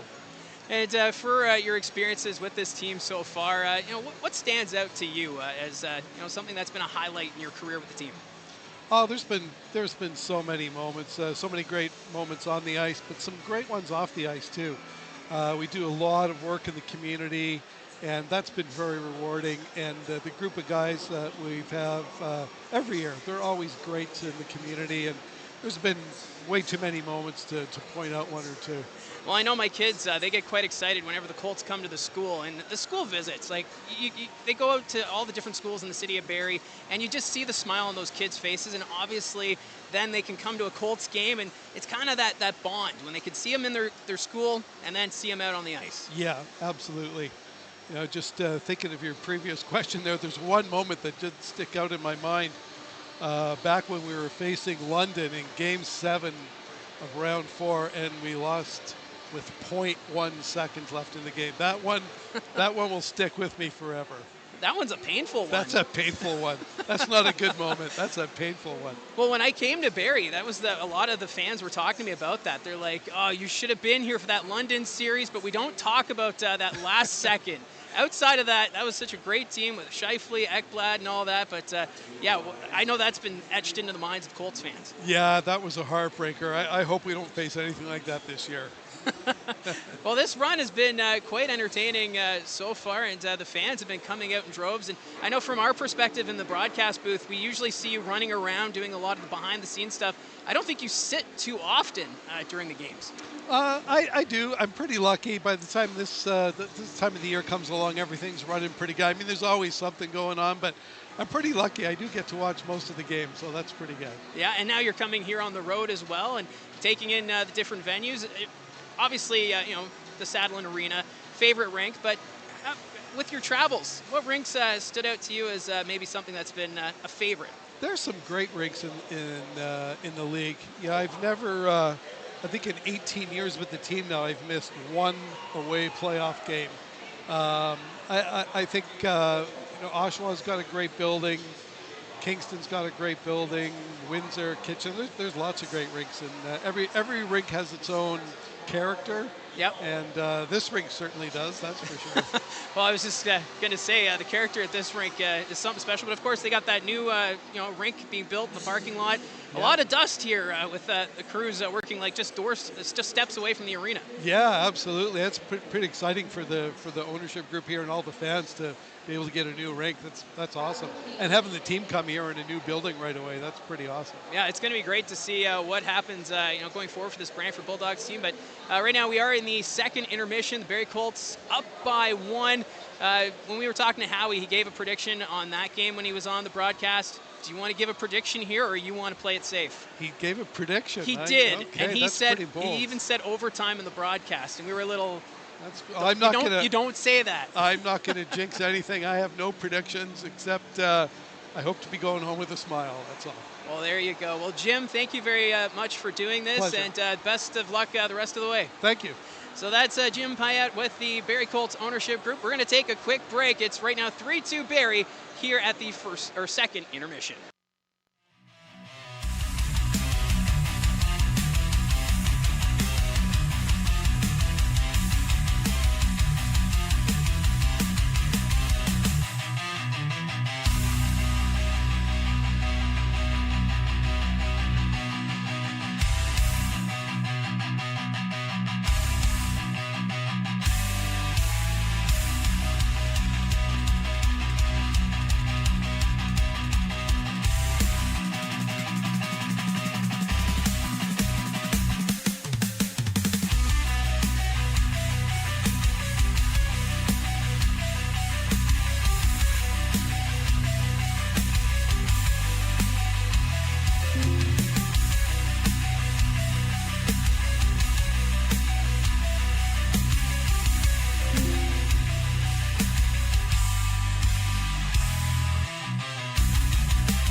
So it is the second intermission between the Barrie Colts and the Brantford Bulldogs. And again, thank you to Jim Payette for joining us here on the broadcast. But we do have the chat up and running. I see that it's been quite active here tonight. Even you appearing on the broadcast riled people up. That caused a stir. That almost caused a fist fight on the chats. A little bit. But we'll get to the chat in just a moment. There is one other game taking place, Game 1 of the Western Conference Final between the Windsor Spitfires and the Kitchener Rangers. I think it's an hour away up the road at the Odd. Right. Yeah. So what's going on over in Kitchener? Well, over in Kitchener, Jack Nesbitt has scored, and so has Jack Pridham. Not many shots, 16-13 for Kitchener through 2 periods, but there is scoring 3-3 after 2 there at the Odd, and it's the third time these teams have met in recent history, so making things pretty interesting there. I think that series is just as good as this series. It's going to be very tight, and I think any of the possible OHL finals could all happen. I think it could be Barrie-Windsor. I think it could be Brantford-Kitchener, Brantford-Windsor, Barrie-Kitchener. I think they're all possible, and I've done the research. 53 minutes from the Odd. And yet, Brantford and Kitchener are not in the same conference or division. The same with Guelph. Anyways, that's a conversation for another time. But we'll go into the chat. And C-Train is saying, Mike, it's a bit of a war down here. Colts fans hate me. Well, C-Train is in the building in section 109. There. I'm not sure who he is. Hopefully he's going to come over and we can say hi and meet him after the game. But this has been a pretty rowdy crowd here at the Madhouse on Market. Well, he was the guy saying the other day that the water department loves you. So if we ever run out of water, we're in good hands. We are in good hands. Need you when we go. Never mind. And he also says we love the hockey the Colts bring because most of the year was boring. Well, at least it's been entertaining hockey here in the playoffs. Well, that's the thing is with Brantford is they kind of just They were swept. cruising. They were cruising. I mean, they were the best team from day one to the end of the year. They gave up first place in the conference once or twice throughout the season to Barrie and Ottawa for a couple days, and then they come back, they get the conference back, and even into the playoffs, they sweep Sudbury, they sweep North Bay. Now they're against the Colts, and they take game one against Barrie, but the Colts are giving them a challenge. It felt like at some points they kind of just controlled the series against North Bay and Sudbury, where even if North Bay or Sudbury took the lead, Brantford, when they felt like it was time to go, they went and they got the lead back. And so it's interesting to see coming into this series how battle-tested the Bulldogs are. And for Barrie and Brantford, it's been an entertaining start so far to this series, and has seemed pretty close. And sometimes close series still end up going only 4 or 5 games, but with the way these two teams are going back and forth right now, it really feels like a series where I wouldn't be surprised if we're back here 2 more times. Well, and that's kind of like how the second round played out too, because we were expecting some lengthy series in the second round of the playoffs, but it was just some close games and ended up going 4 or 5 games depending on the series. So I'm hoping this is a longer series, or at least we get a longer series in the conference final. It could be this one or even the Kitchener-Windsor. Yeah, both series should be really good, but we also said that about almost every series in round number 2, and it kind of felt like in that series, like, you look in the Sioux, I thought the Sioux probably could have won one of those 3 games, and if they had, all of a sudden it's a brand new series. It's probably a 2-2 tie, and for Ottawa, I thought they put in a good effort. I thought they were close with Barrie in Barrie's 2 home games off the start, but were just maybe a step behind, and then they could have easily taken game number 4 if Spencer Bowes hit the net on that final opportunity. All of a sudden, that's a 2-2 tie going back to Barrie, and it's anyone's game, and that's why it's so key here for the Barrie Colts to close this game out. You have an opportunity. You're up by 1 going into the third. Take this game. You're in control heading back home, because you can head back to the Sadlon Arena and you can play 2 perfect games. Brantford could find a way to somehow squeak one of them out, because that's just how hockey is. So if you go down 2-0, all of a sudden you got to play perfect hockey and hope that nothing goes wrong over the next 2 games against the Brantford Bulldogs if you want even the series up coming back to the Brantford. Well, that's just it too, is that if the Colts are going to advance to the OHL Championship, they have to win 1 game at least in Brantford. So if they could get the series split back to Barrie for Sunday night, that would be huge. And you kind of put the pressure then on the Brantford Bulldogs to have to win in Barrie. Yeah, and the Sadlon Arena, it's going to be rocking. And the Barrie Colts, they love playing at home. I remember talking to Ben Wilmot near the end of February how they want to make that place a house of horrors for other teams. And they did that to the Ottawa 67s in round number 2. 3-0 against Ottawa at home, and they controlled all those games. They won by multiple goals in all those games. And if they can come back, play 2 really strong home games against the Brantford Bulldogs coming off a win, they're going to be in a really good spot going forward. Now we are just a couple minutes away from the start of the third period. I just wanted to point out that Tammy says that Barrie has the best rink, and Blade Walker agrees with Tammy, saying it's the best rink. And of course, we were talking with Jim, part of the ownership group of the Barrie Colts, and it's such a passionate fan base. And this year, I don't know if it's because of the team that the Colts have iced, but it feels as though the games have been even louder this year than usual. Well, especially, I don't know, I can't speak for the whole rink, but my corner, my hosting corner in Game 5 was rocking. Like, people were excited in that corner, and it's great to see. I know Gene always jokes that back in the day there was library claims about the Sadlon Arena. You can't claim that about the Sadlon Arena these days. It's a very exciting crowd, and Sunday at 6 o'clock, it's a bit of a different time, but it should draw similar to how a Saturday night regularly does, and so I expect a sellout on Sunday night and expect a really pumped up crowd. No matter what the series score is. So just a reminder, Josh mentioned it, 6 o'clock puck drop. So it is a different time. So if you have tickets for the game, make sure you get there for 6 o'clock instead of 7. So the 2 teams coming back on the ice. So we're going to get ready for the third period of play. It's been a very entertaining game so far. And a reminder that the Brantford Bulldogs are on the power play for another minute 56. It's Ben Wilmot, the player in the penalty box. So this is going to be a huge penalty kill, because for the Bulldogs, they had momentum heading into that end of the second period. Well, Brantford, they get that power play goal in their first attempt, but since then, Colts have shut down the Bulldogs' power play unit. It was the most recent power play for Brantford, where they hit the post on that Emil Hemmings flash, and looked like they may have had an opportunity there to at that time tie the game, but they didn't. And now here's another opportunity here. Once again, top unit well rested heading into this period. Second straight time the Colts have started a period shorthanded. They've actually done it every second and third period of this series so far. And I'm sure that's a stat that Dylan Smoskowitz and the coaching staff would like to break, especially back in Barrie for Game 3 on Sunday. So the third period underway. Bulldogs moving in. Malhotra has it on the wing. That's blocked by Aitchison. Hemming after the loose puck to the line. Not out. Kept in by Juracek. Van Acker drops it back for O'Brien. Sends up for Juracek. Across to Banach. Quickly down low to Malhotra. Malhotra skates to the middle. Goes back to Banach. Across. That's blocked. And the Colts get this one out, as it was just collapsing in front of Ben Horebek's net.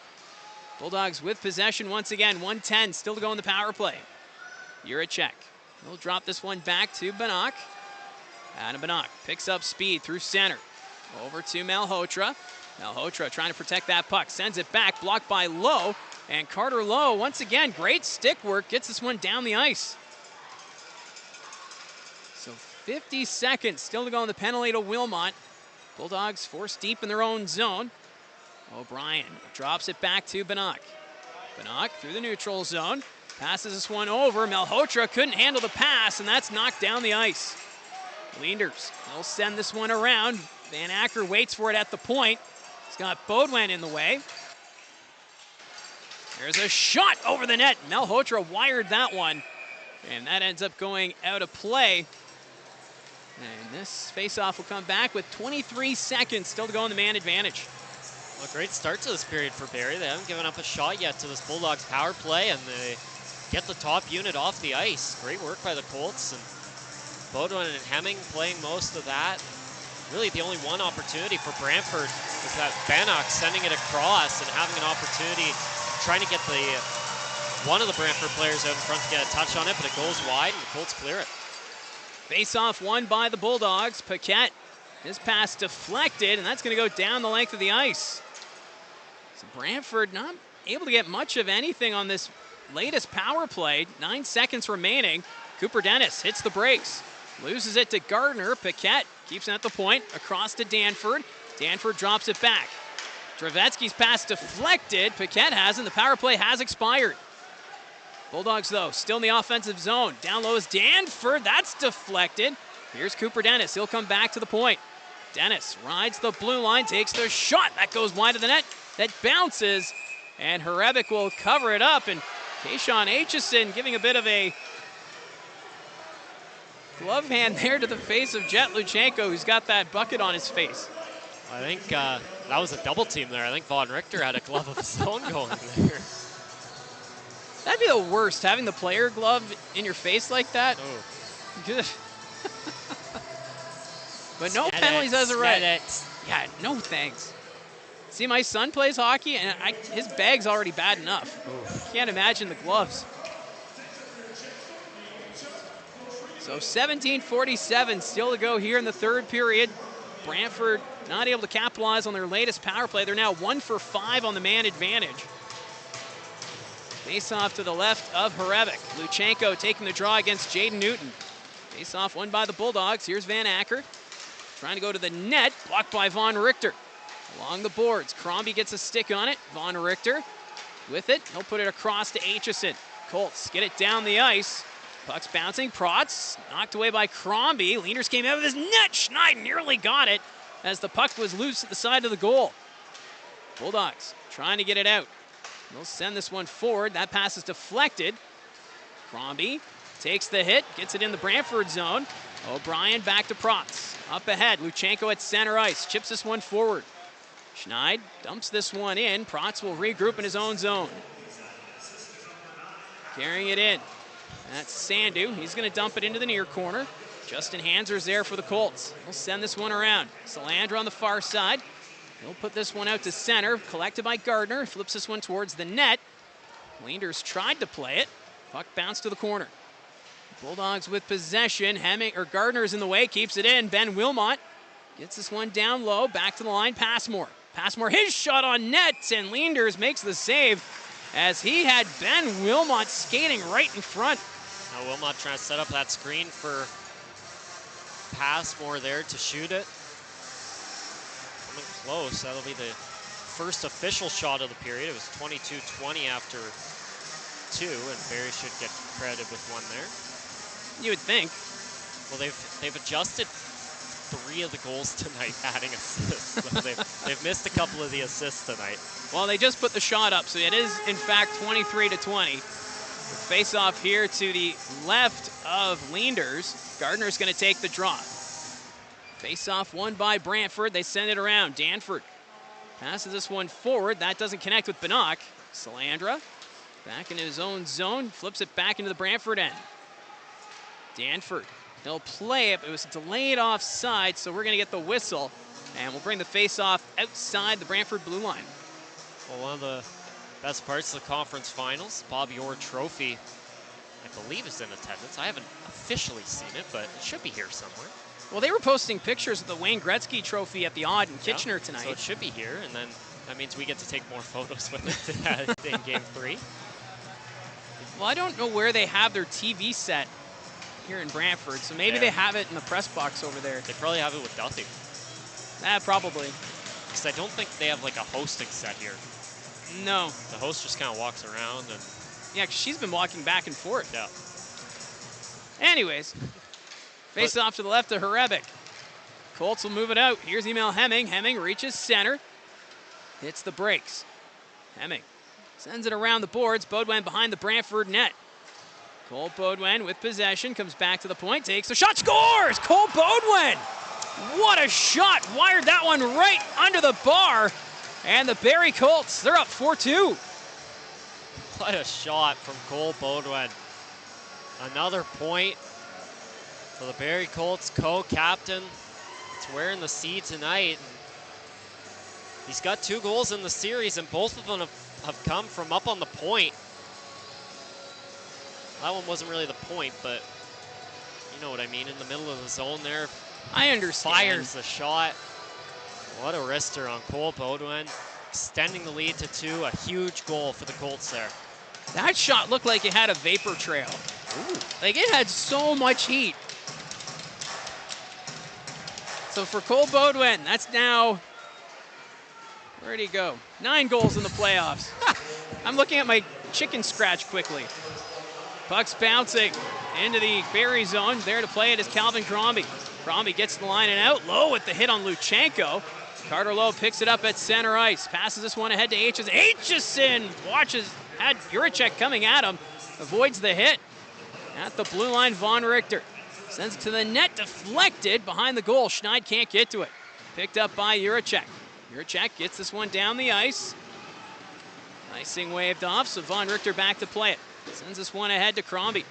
Calvin Crombie down the ice. It goes over the glass and out of play. That's going to be delay a game.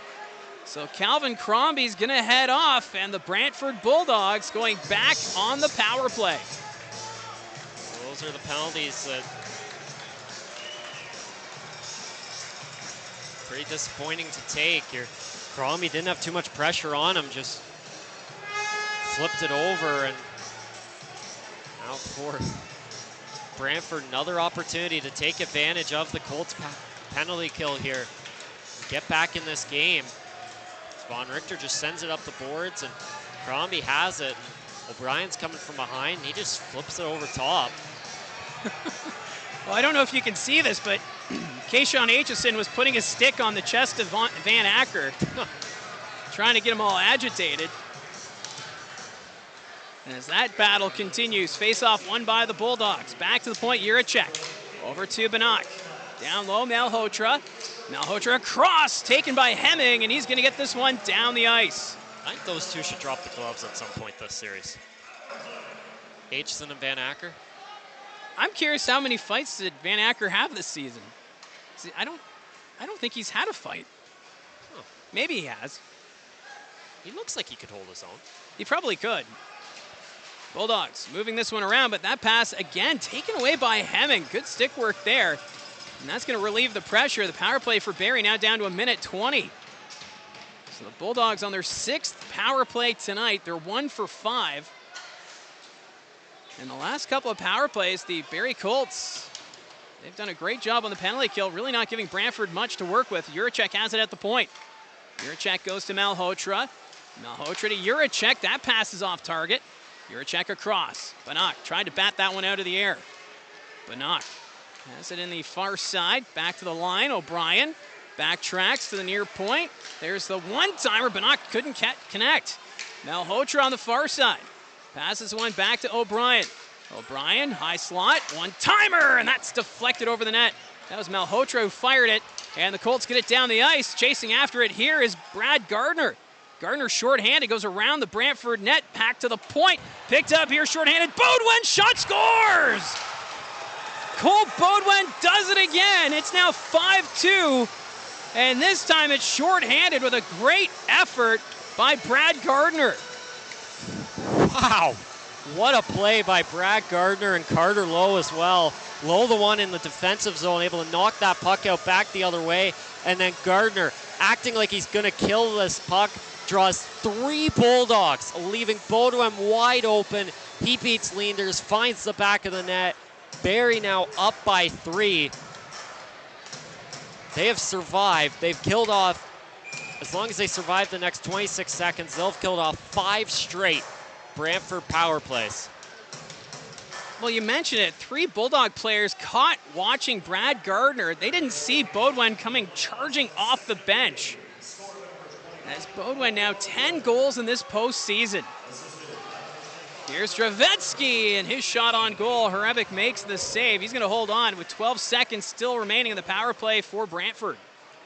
Notice before the goal as well, when Brantford was moving the puck around, Adam Juracek was basically in the red faceoff dot, slamming on his stick. He wanted that puck, and no one would give it to him. Banach didn't send it across. O'Brien had a couple opportunities to. No one got it to Juracek, and it cost the Bulldogs. Puck rolls to the net, but Beaudoin's going to dig it free and sends it down the length of the ice. As Brantford right now having difficulties on this man advantage and have given up a short-handed goal. Crombie comes out of the box. So it's now back to 5-on-5. Bulldogs with it. Dennis sends it in front. Not able to connect there. Puck comes back to the blue line. Dravetsky up to Paquette. Paquette back to Dravetsky. Waits, fires. That's going to go over the net. Sebeski gets a stick on it. That's going to be knocked ahead, but not out. Danford comes back to the blue line. Looks to the net. Takes their shots, and that's going to go wide. Sebeski trying to pounce on it. Luchenko turns it over, gave it to Schneid. Colts get it out. Puck's deflected, so no icing. Zabeski gets to it himself. Mason Zabeski in a battle in the corner. That's knocked free. Bulldogs will pick it up. Brantford trying to play it. Sandu up ahead to Dennis. Cooper Dennis flips it into the Barrie zone. Holmes is after it. Haven't seen the 4th line for Brantford in quite some time. Bolton takes a run at Zabeski. There's a big hit. Tashurna took a run at Salandra. So the 4th line trying to spark some energy here for the Brantford Bulldogs. Hrebic out of his net. Tashurna throws his weight around. Sandu takes a hit at Salandra's. Right now the Bulldogs just hitting anything in a white sweater. Juracek back in his own zone. Wilmot putting the pressure on. Puck goes to the corner. Salandra collects it, takes the hit, but before he shoots it, and that stays out. Leenders somehow got a paddle to keep it from crossing the line. Bulldogs, they're going to move this one forward as Protz gets this one back into the Barrie zone. Kayshawn Aitchison up to Schneid. William Schneid takes this one in, takes their shots, and that's going to go far wide. Out to center, Eliasson dumps this one back in. Schneid after the loose puck, no one there for Brantford. Schneid in front, trying to bank it. It's in the blue paint. And this is going to generate a crowd as Calvin Crombie was parked on the doorstep. And as a couple of Bulldog players come to try and show their opinions. But nothing more will come of this, and we'll get a face-off. Well, Brantford's 4th line coming out there. They're doing exactly what Jay McKee probably asked of them, trying to light a spark under his group. This Brantford team, not the effort they were looking for coming out of the break. They had an opportunity to tie the game on the power play. They don't score. Barrie gets one of their own. Brantford gets another power play to try and get back in the game. They give up a shorthanded goal, don't score. So Jay McKee says, you know what? Let's get the fourth line out there, a couple big boys on that line, and Tashurna leading the charge there with a couple huge hits. Well, we haven't seen much of that line since the start of the hockey game as they are making their presence known. 11:25 remaining now in this third period. Barrie up 5-2. And really, it's Cole Beaudoin in this third period who really took charge. Yeah, a huge goal to make it 4-2, and then Brad Gardner with a beautiful play. Beaudoin knowing exactly what to do, just gets to the middle, lets Gardner put it out front for him, and Stars got to be the Stars, and once again, Barrie's Stars are showing up. Face off to the left of Leanders, won by the Bulldogs. Protz comes out from behind the net, long stretch pass. Bannock tips this one in the zone. Eliasson back to Aitchison. Kayshawn Aitchison sends it ahead. Lowe got a stick on it. That's going to go deep. Trevetsky back behind his own net, takes the hit from Lowe. Bulldogs trying to get it out. Van Acker knocks down Schneid as the puck goes back into the Brantford zone. Bulldogs setting up. Past the 9-minute mark of the third period. Time becoming a factor now for Brantford as that pass deflected. Bannock chasing after it. Zabeski will steal it. Mason Zabeski at center, can't hold it, as O'Brien will come up with it now for the Bulldogs. Over to Protz. Protz can't get to it. Here's Zabeski. He's got Beaudoin going to the net, decides to pass it. Shot wide of the net. A couple of good looks there for the Colts. In front, Aitchison. He decides to pass as he was going to set up Emil Hemming. Passmore dumps this one in. As right now, the Brantford Bulldogs just scrambling in their own zone right now. Here come the Bulldogs. Gabriel Frasca reaches center. He's going to dump that one in. Back after it is Emerton. Emerton sends this one around. Paquette to the line, but Danford can't keep it in. That's going to sail back into the Brantford zone. We're now midway through this third period. If you're just joining us, it was 3-2 at the start of the third. And then Cole Beaudoin with a pair of goals to make it 5-2. Frasca trying to go to the net, stopped by Emerton. Testa, he'll send it around. Wilmot after it. At the point, that's kept in by Luchenko. Puck comes the near wing. Testa loses it. Gardner flips to the line, not out. Paquette, good effort there to keep it in. Frasca goes behind the net. Eliasson will take him into the boards. Eliasson chips to the line. It's bouncing, kept in again by Paquette. Luchenko, Testa, his shot wide of the net. Salandra gets the line, not out. Sandu's shot deflected. That's going to go wide. Eliasson sends this one around. Testa picks it up here for Brantford. Sends this one back to Paquette.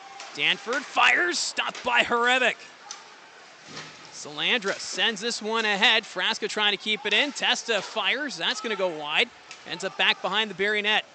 Cole Emerton with possession. Both teams will make changes. Emerton up to Salandra. He's going to chip that one in the zone, so no icing.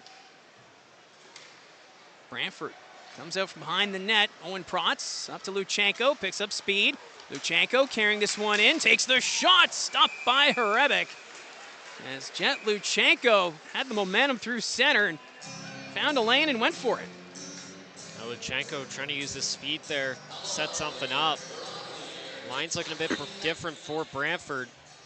Luchenko out with Dennis and Malhotra, which means guessing Bannock will be up with that top line. Brantford only 3 shots so far this period. Colts have done a good job shutting them down here as this game gets later and later.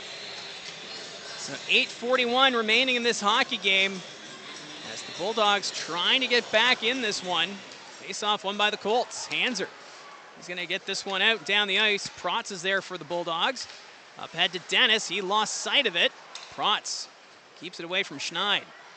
Juracek backtracking here for Brantford. Long pass. Malhotra trying to get a stick on it, but it's the Colts with it again.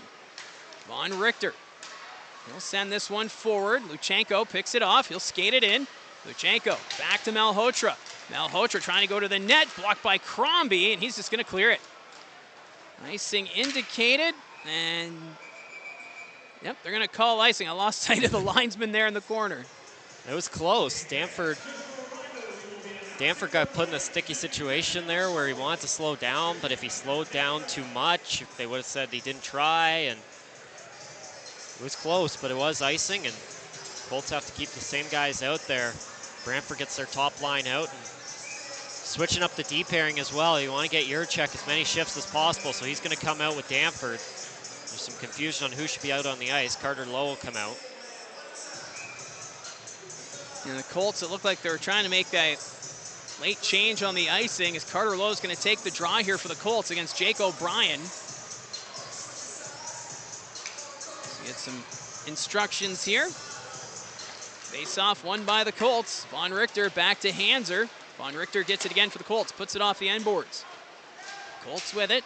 Low to the line. Juracek can't keep it in. Schneid chips this one ahead, rolls to the nets, and Leenders not taking any chances. Now we got Juracek going nose to nose with Crombie. As you can just sense, there's some frustrations right now for this Brantford Bulldogs team.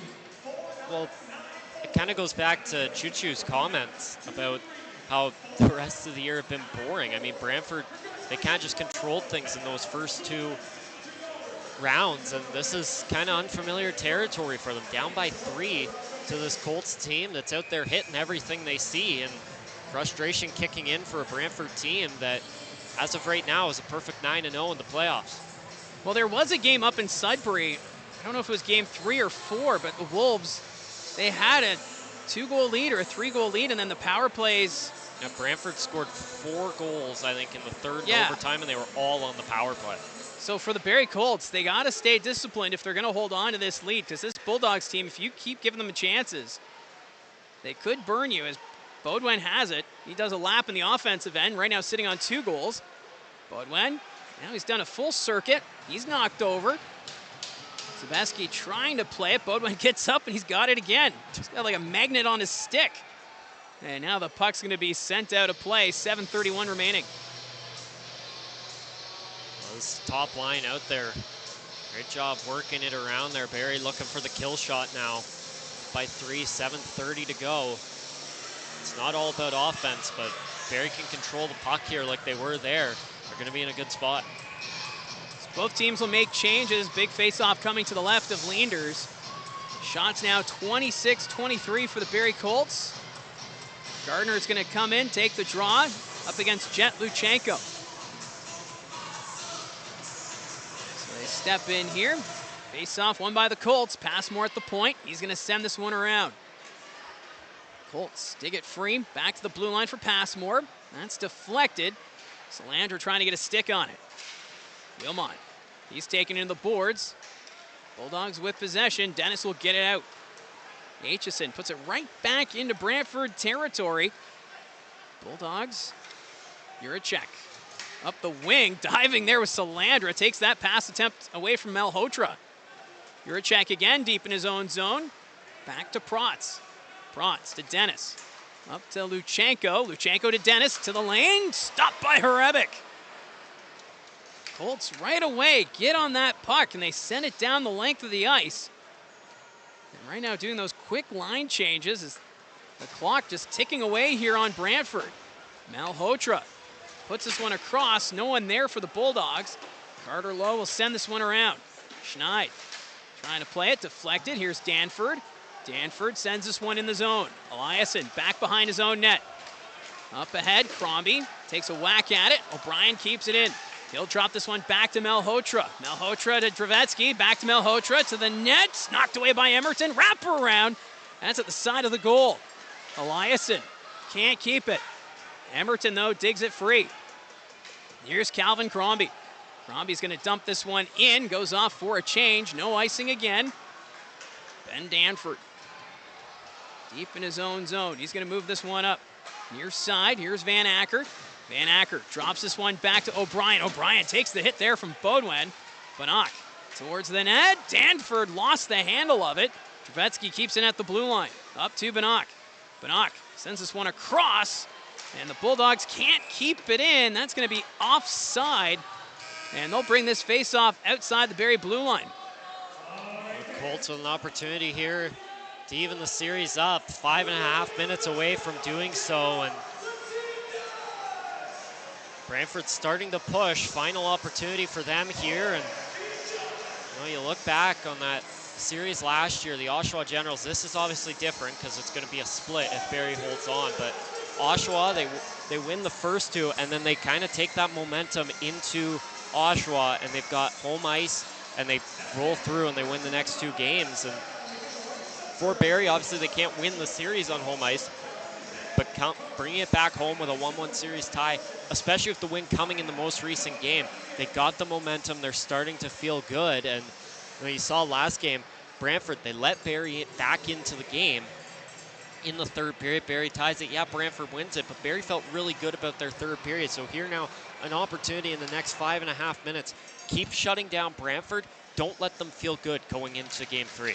Well, if they can hold on to this, they'll snap a 9-game losing streak in the conference final. They were swept last year against Oshawa, and then back in 2016, they were also swept by the Niagara Ice Dogs. So for the Barrie Colts, right now up by 3, 5-2 score. O'Brien skates it in, but that's going to be offside. And we'll get another face-off here. Sebeski trying to get into O'Brien's head there. Just quick skate by. Trying to give him some words, but couldn't get under his skin there. Brantford just offside there by an inch and unable to get into the zone. It's felt a bit disconnected from them over the last little bit. Barrie's kind of controlled the play the last 2 periods. Well, they had the energy line out there with the fourth line. Bolton was throwing hits along with Tashurna, and it felt like there was some momentum developing for the Brantford Bulldogs, but that line went off, and then Brantford couldn't get anything going. No one followed it up. But there's still 5:14 left to go in this third period. Bulldogs can't get it in the zone. Malhotra, he'll send it around the boards. Von Richter picks it up for the Colts. Here's Ben Wilmot up to Salandra. Joe Salandra avoids the hit there from Sandu. He's able to dump it in. Malhotra picks it up. That's going to go around. Here's Luchenko. Luchenko drops it back. Loose puck. Gardner reaches for it. Can't keep it. That's going to escape the zone. Gardner, though, gets it again, and this time he's going to dump it in. Puck goes to the corner. Wilmot on the forecheck. Nearly took it away. Sandu skates it ahead for the Bulldogs. He'll dump this one in. Around the boards it goes. Hands are after it. Far side Testa. Luca Testa trying to take it to the net side of the goal. That's knocked away. Hanser's there for the Colts. Up ahead to Lowe. Carter Lowe able to get this one down the ice. Crombie chases after the loose puck. Crombie to the net. Forehand. Stopped by Leenders. And Ryerson Leenders will cover it up as Calvin Crombie suddenly had a breakaway there and got a good look. Well, race for the open puck, and Crombie wins it. Got clean away as well and sets up a great opportunity there. Tried to fake like he was going to go glove side and then flip it back on the blocker side there of Leenders, but Ryerson Leenders able to make the save. Doesn't let a rebound get out there with Carter Lowe charging on. So we'll get the face-off now to the right of Leenders. Baudouin steps in to take the face-off against Jake O'Brien. Face-off won by the Colts. Aitchison sends this one around. Here's Hemming. Hemming behind the net, trying to play it. Gets away from Danford. O'Brien knocked that one free. Puck goes to the corner. Colts with it. That's taken away, and skating it out is Van Acker. He's going to dump it in. Aitchison gets it on the far side. Putting pressure there is Banach. Sends it to the blue line, but Luchenko couldn't get a stick on it. Luchenko in the corner. Leenders is on the bench for the extra attacker, so with 3:43 remaining, Brantford taking out all the stops to try and get back into this one. Malhotra, nice move there, but he can't hold it. Puck's to the line, and that's going to be offside against the Bulldogs. Apparently the streams made it to the rink bar. Well, that's new. Yeah. Well, thank you for that, C-Train.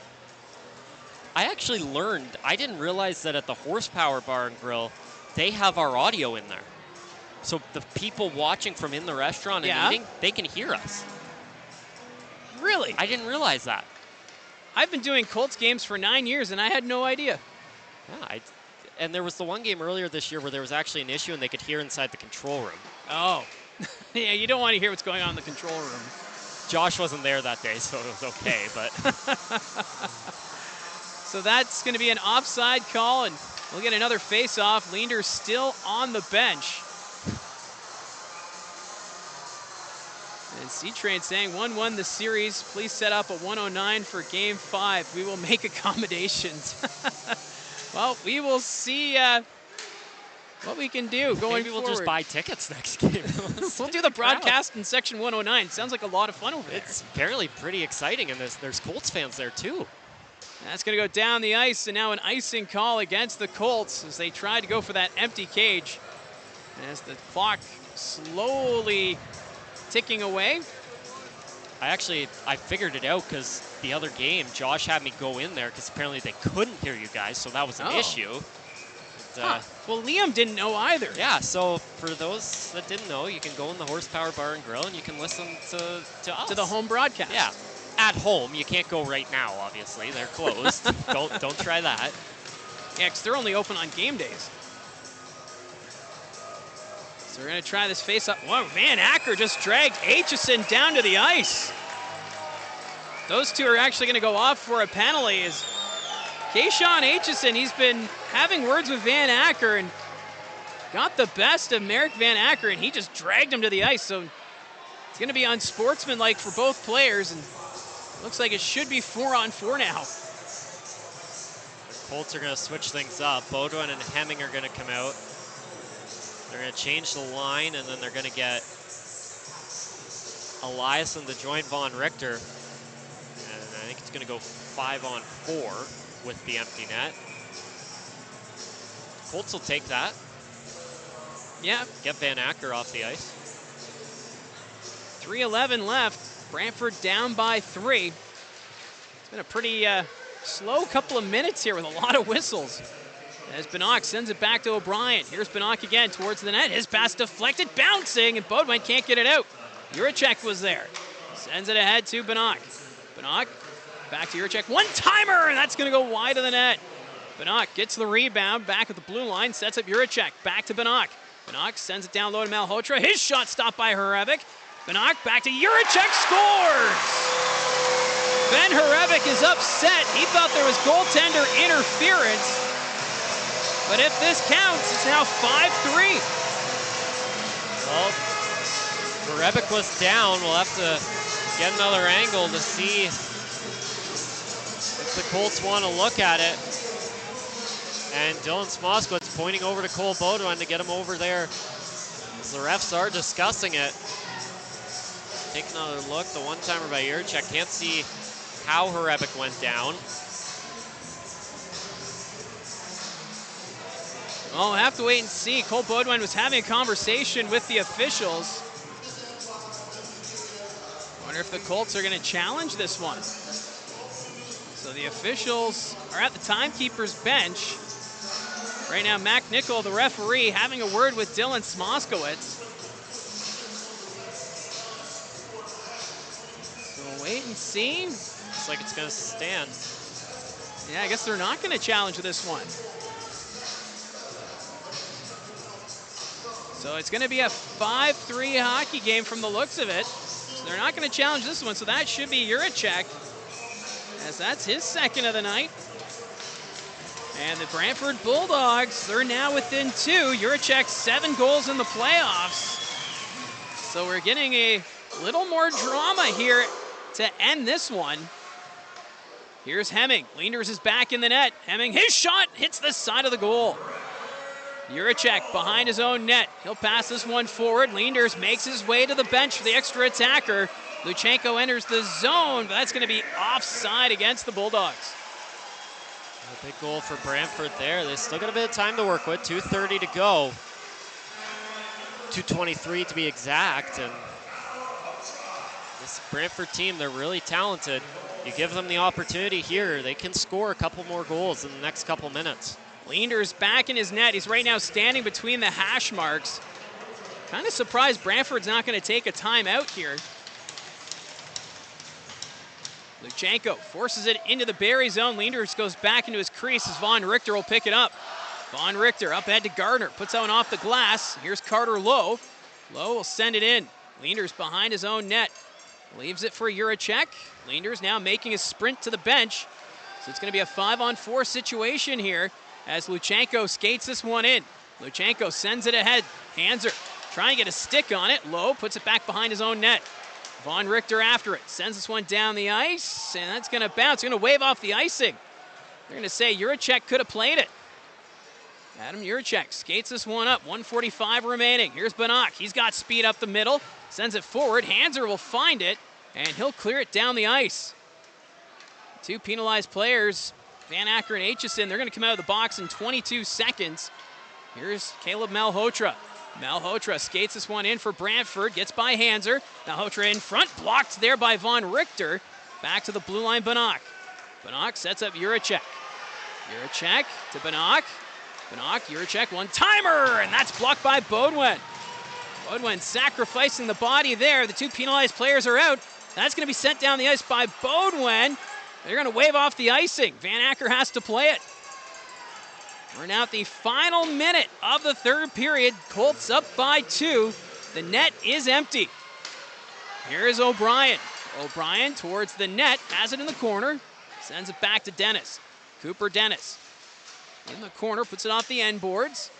Kayshawn Aitchison will get to it, sends to the line, not out, kept in by Dravetsky. O'Brien to Dennis. Dennis fans on it, rolls behind the net. Here's Merrick Van Acker.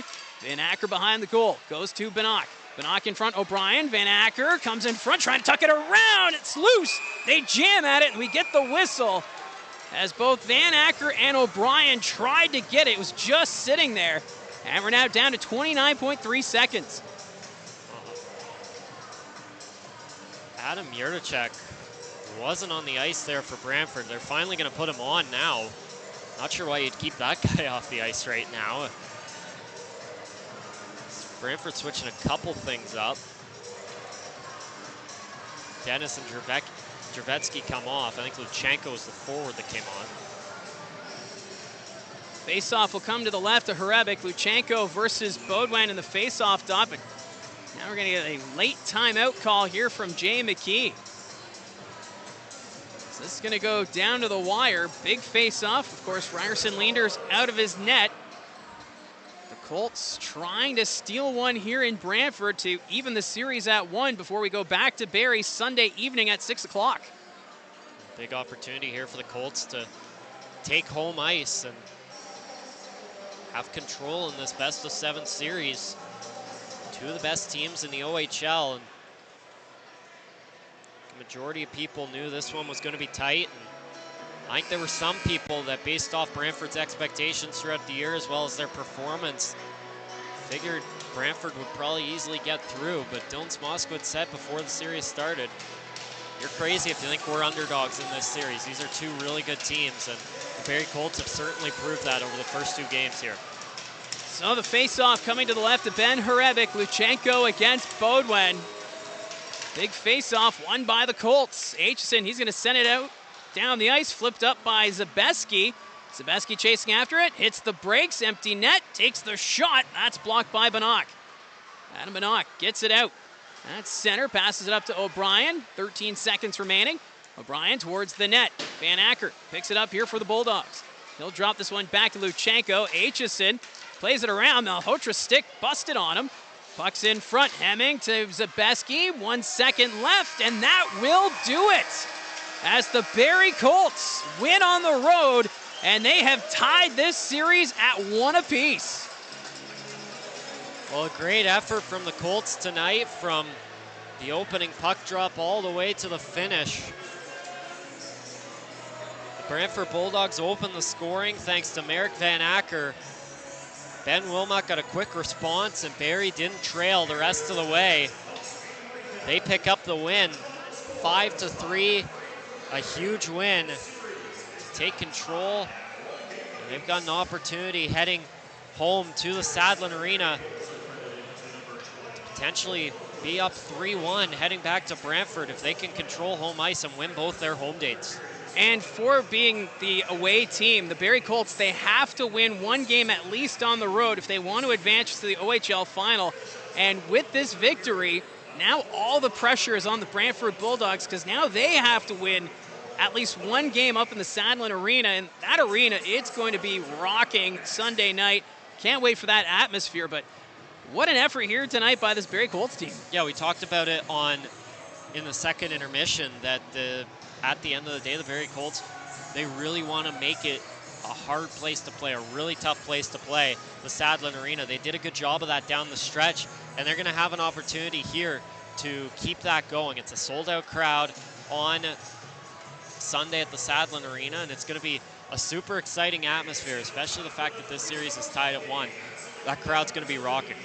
And in game number 1, the storyline was that penalties were an issue for the Barrie Colts, and Brantford took advantage. They were 2 for 4 on the power play in game number 1. But here tonight, Brantford still had 6 power plays, but the penalty kill unit got the job done. The Bulldogs ended up going 1 for 6. Yeah, Barrie's last 5 penalty kills, they killed all of them off. And Brantford had some power play opportunities in really critical times as well. There was a couple opportunities for them to take control and tie the game, especially at the start of the third period. They get that power play opportunity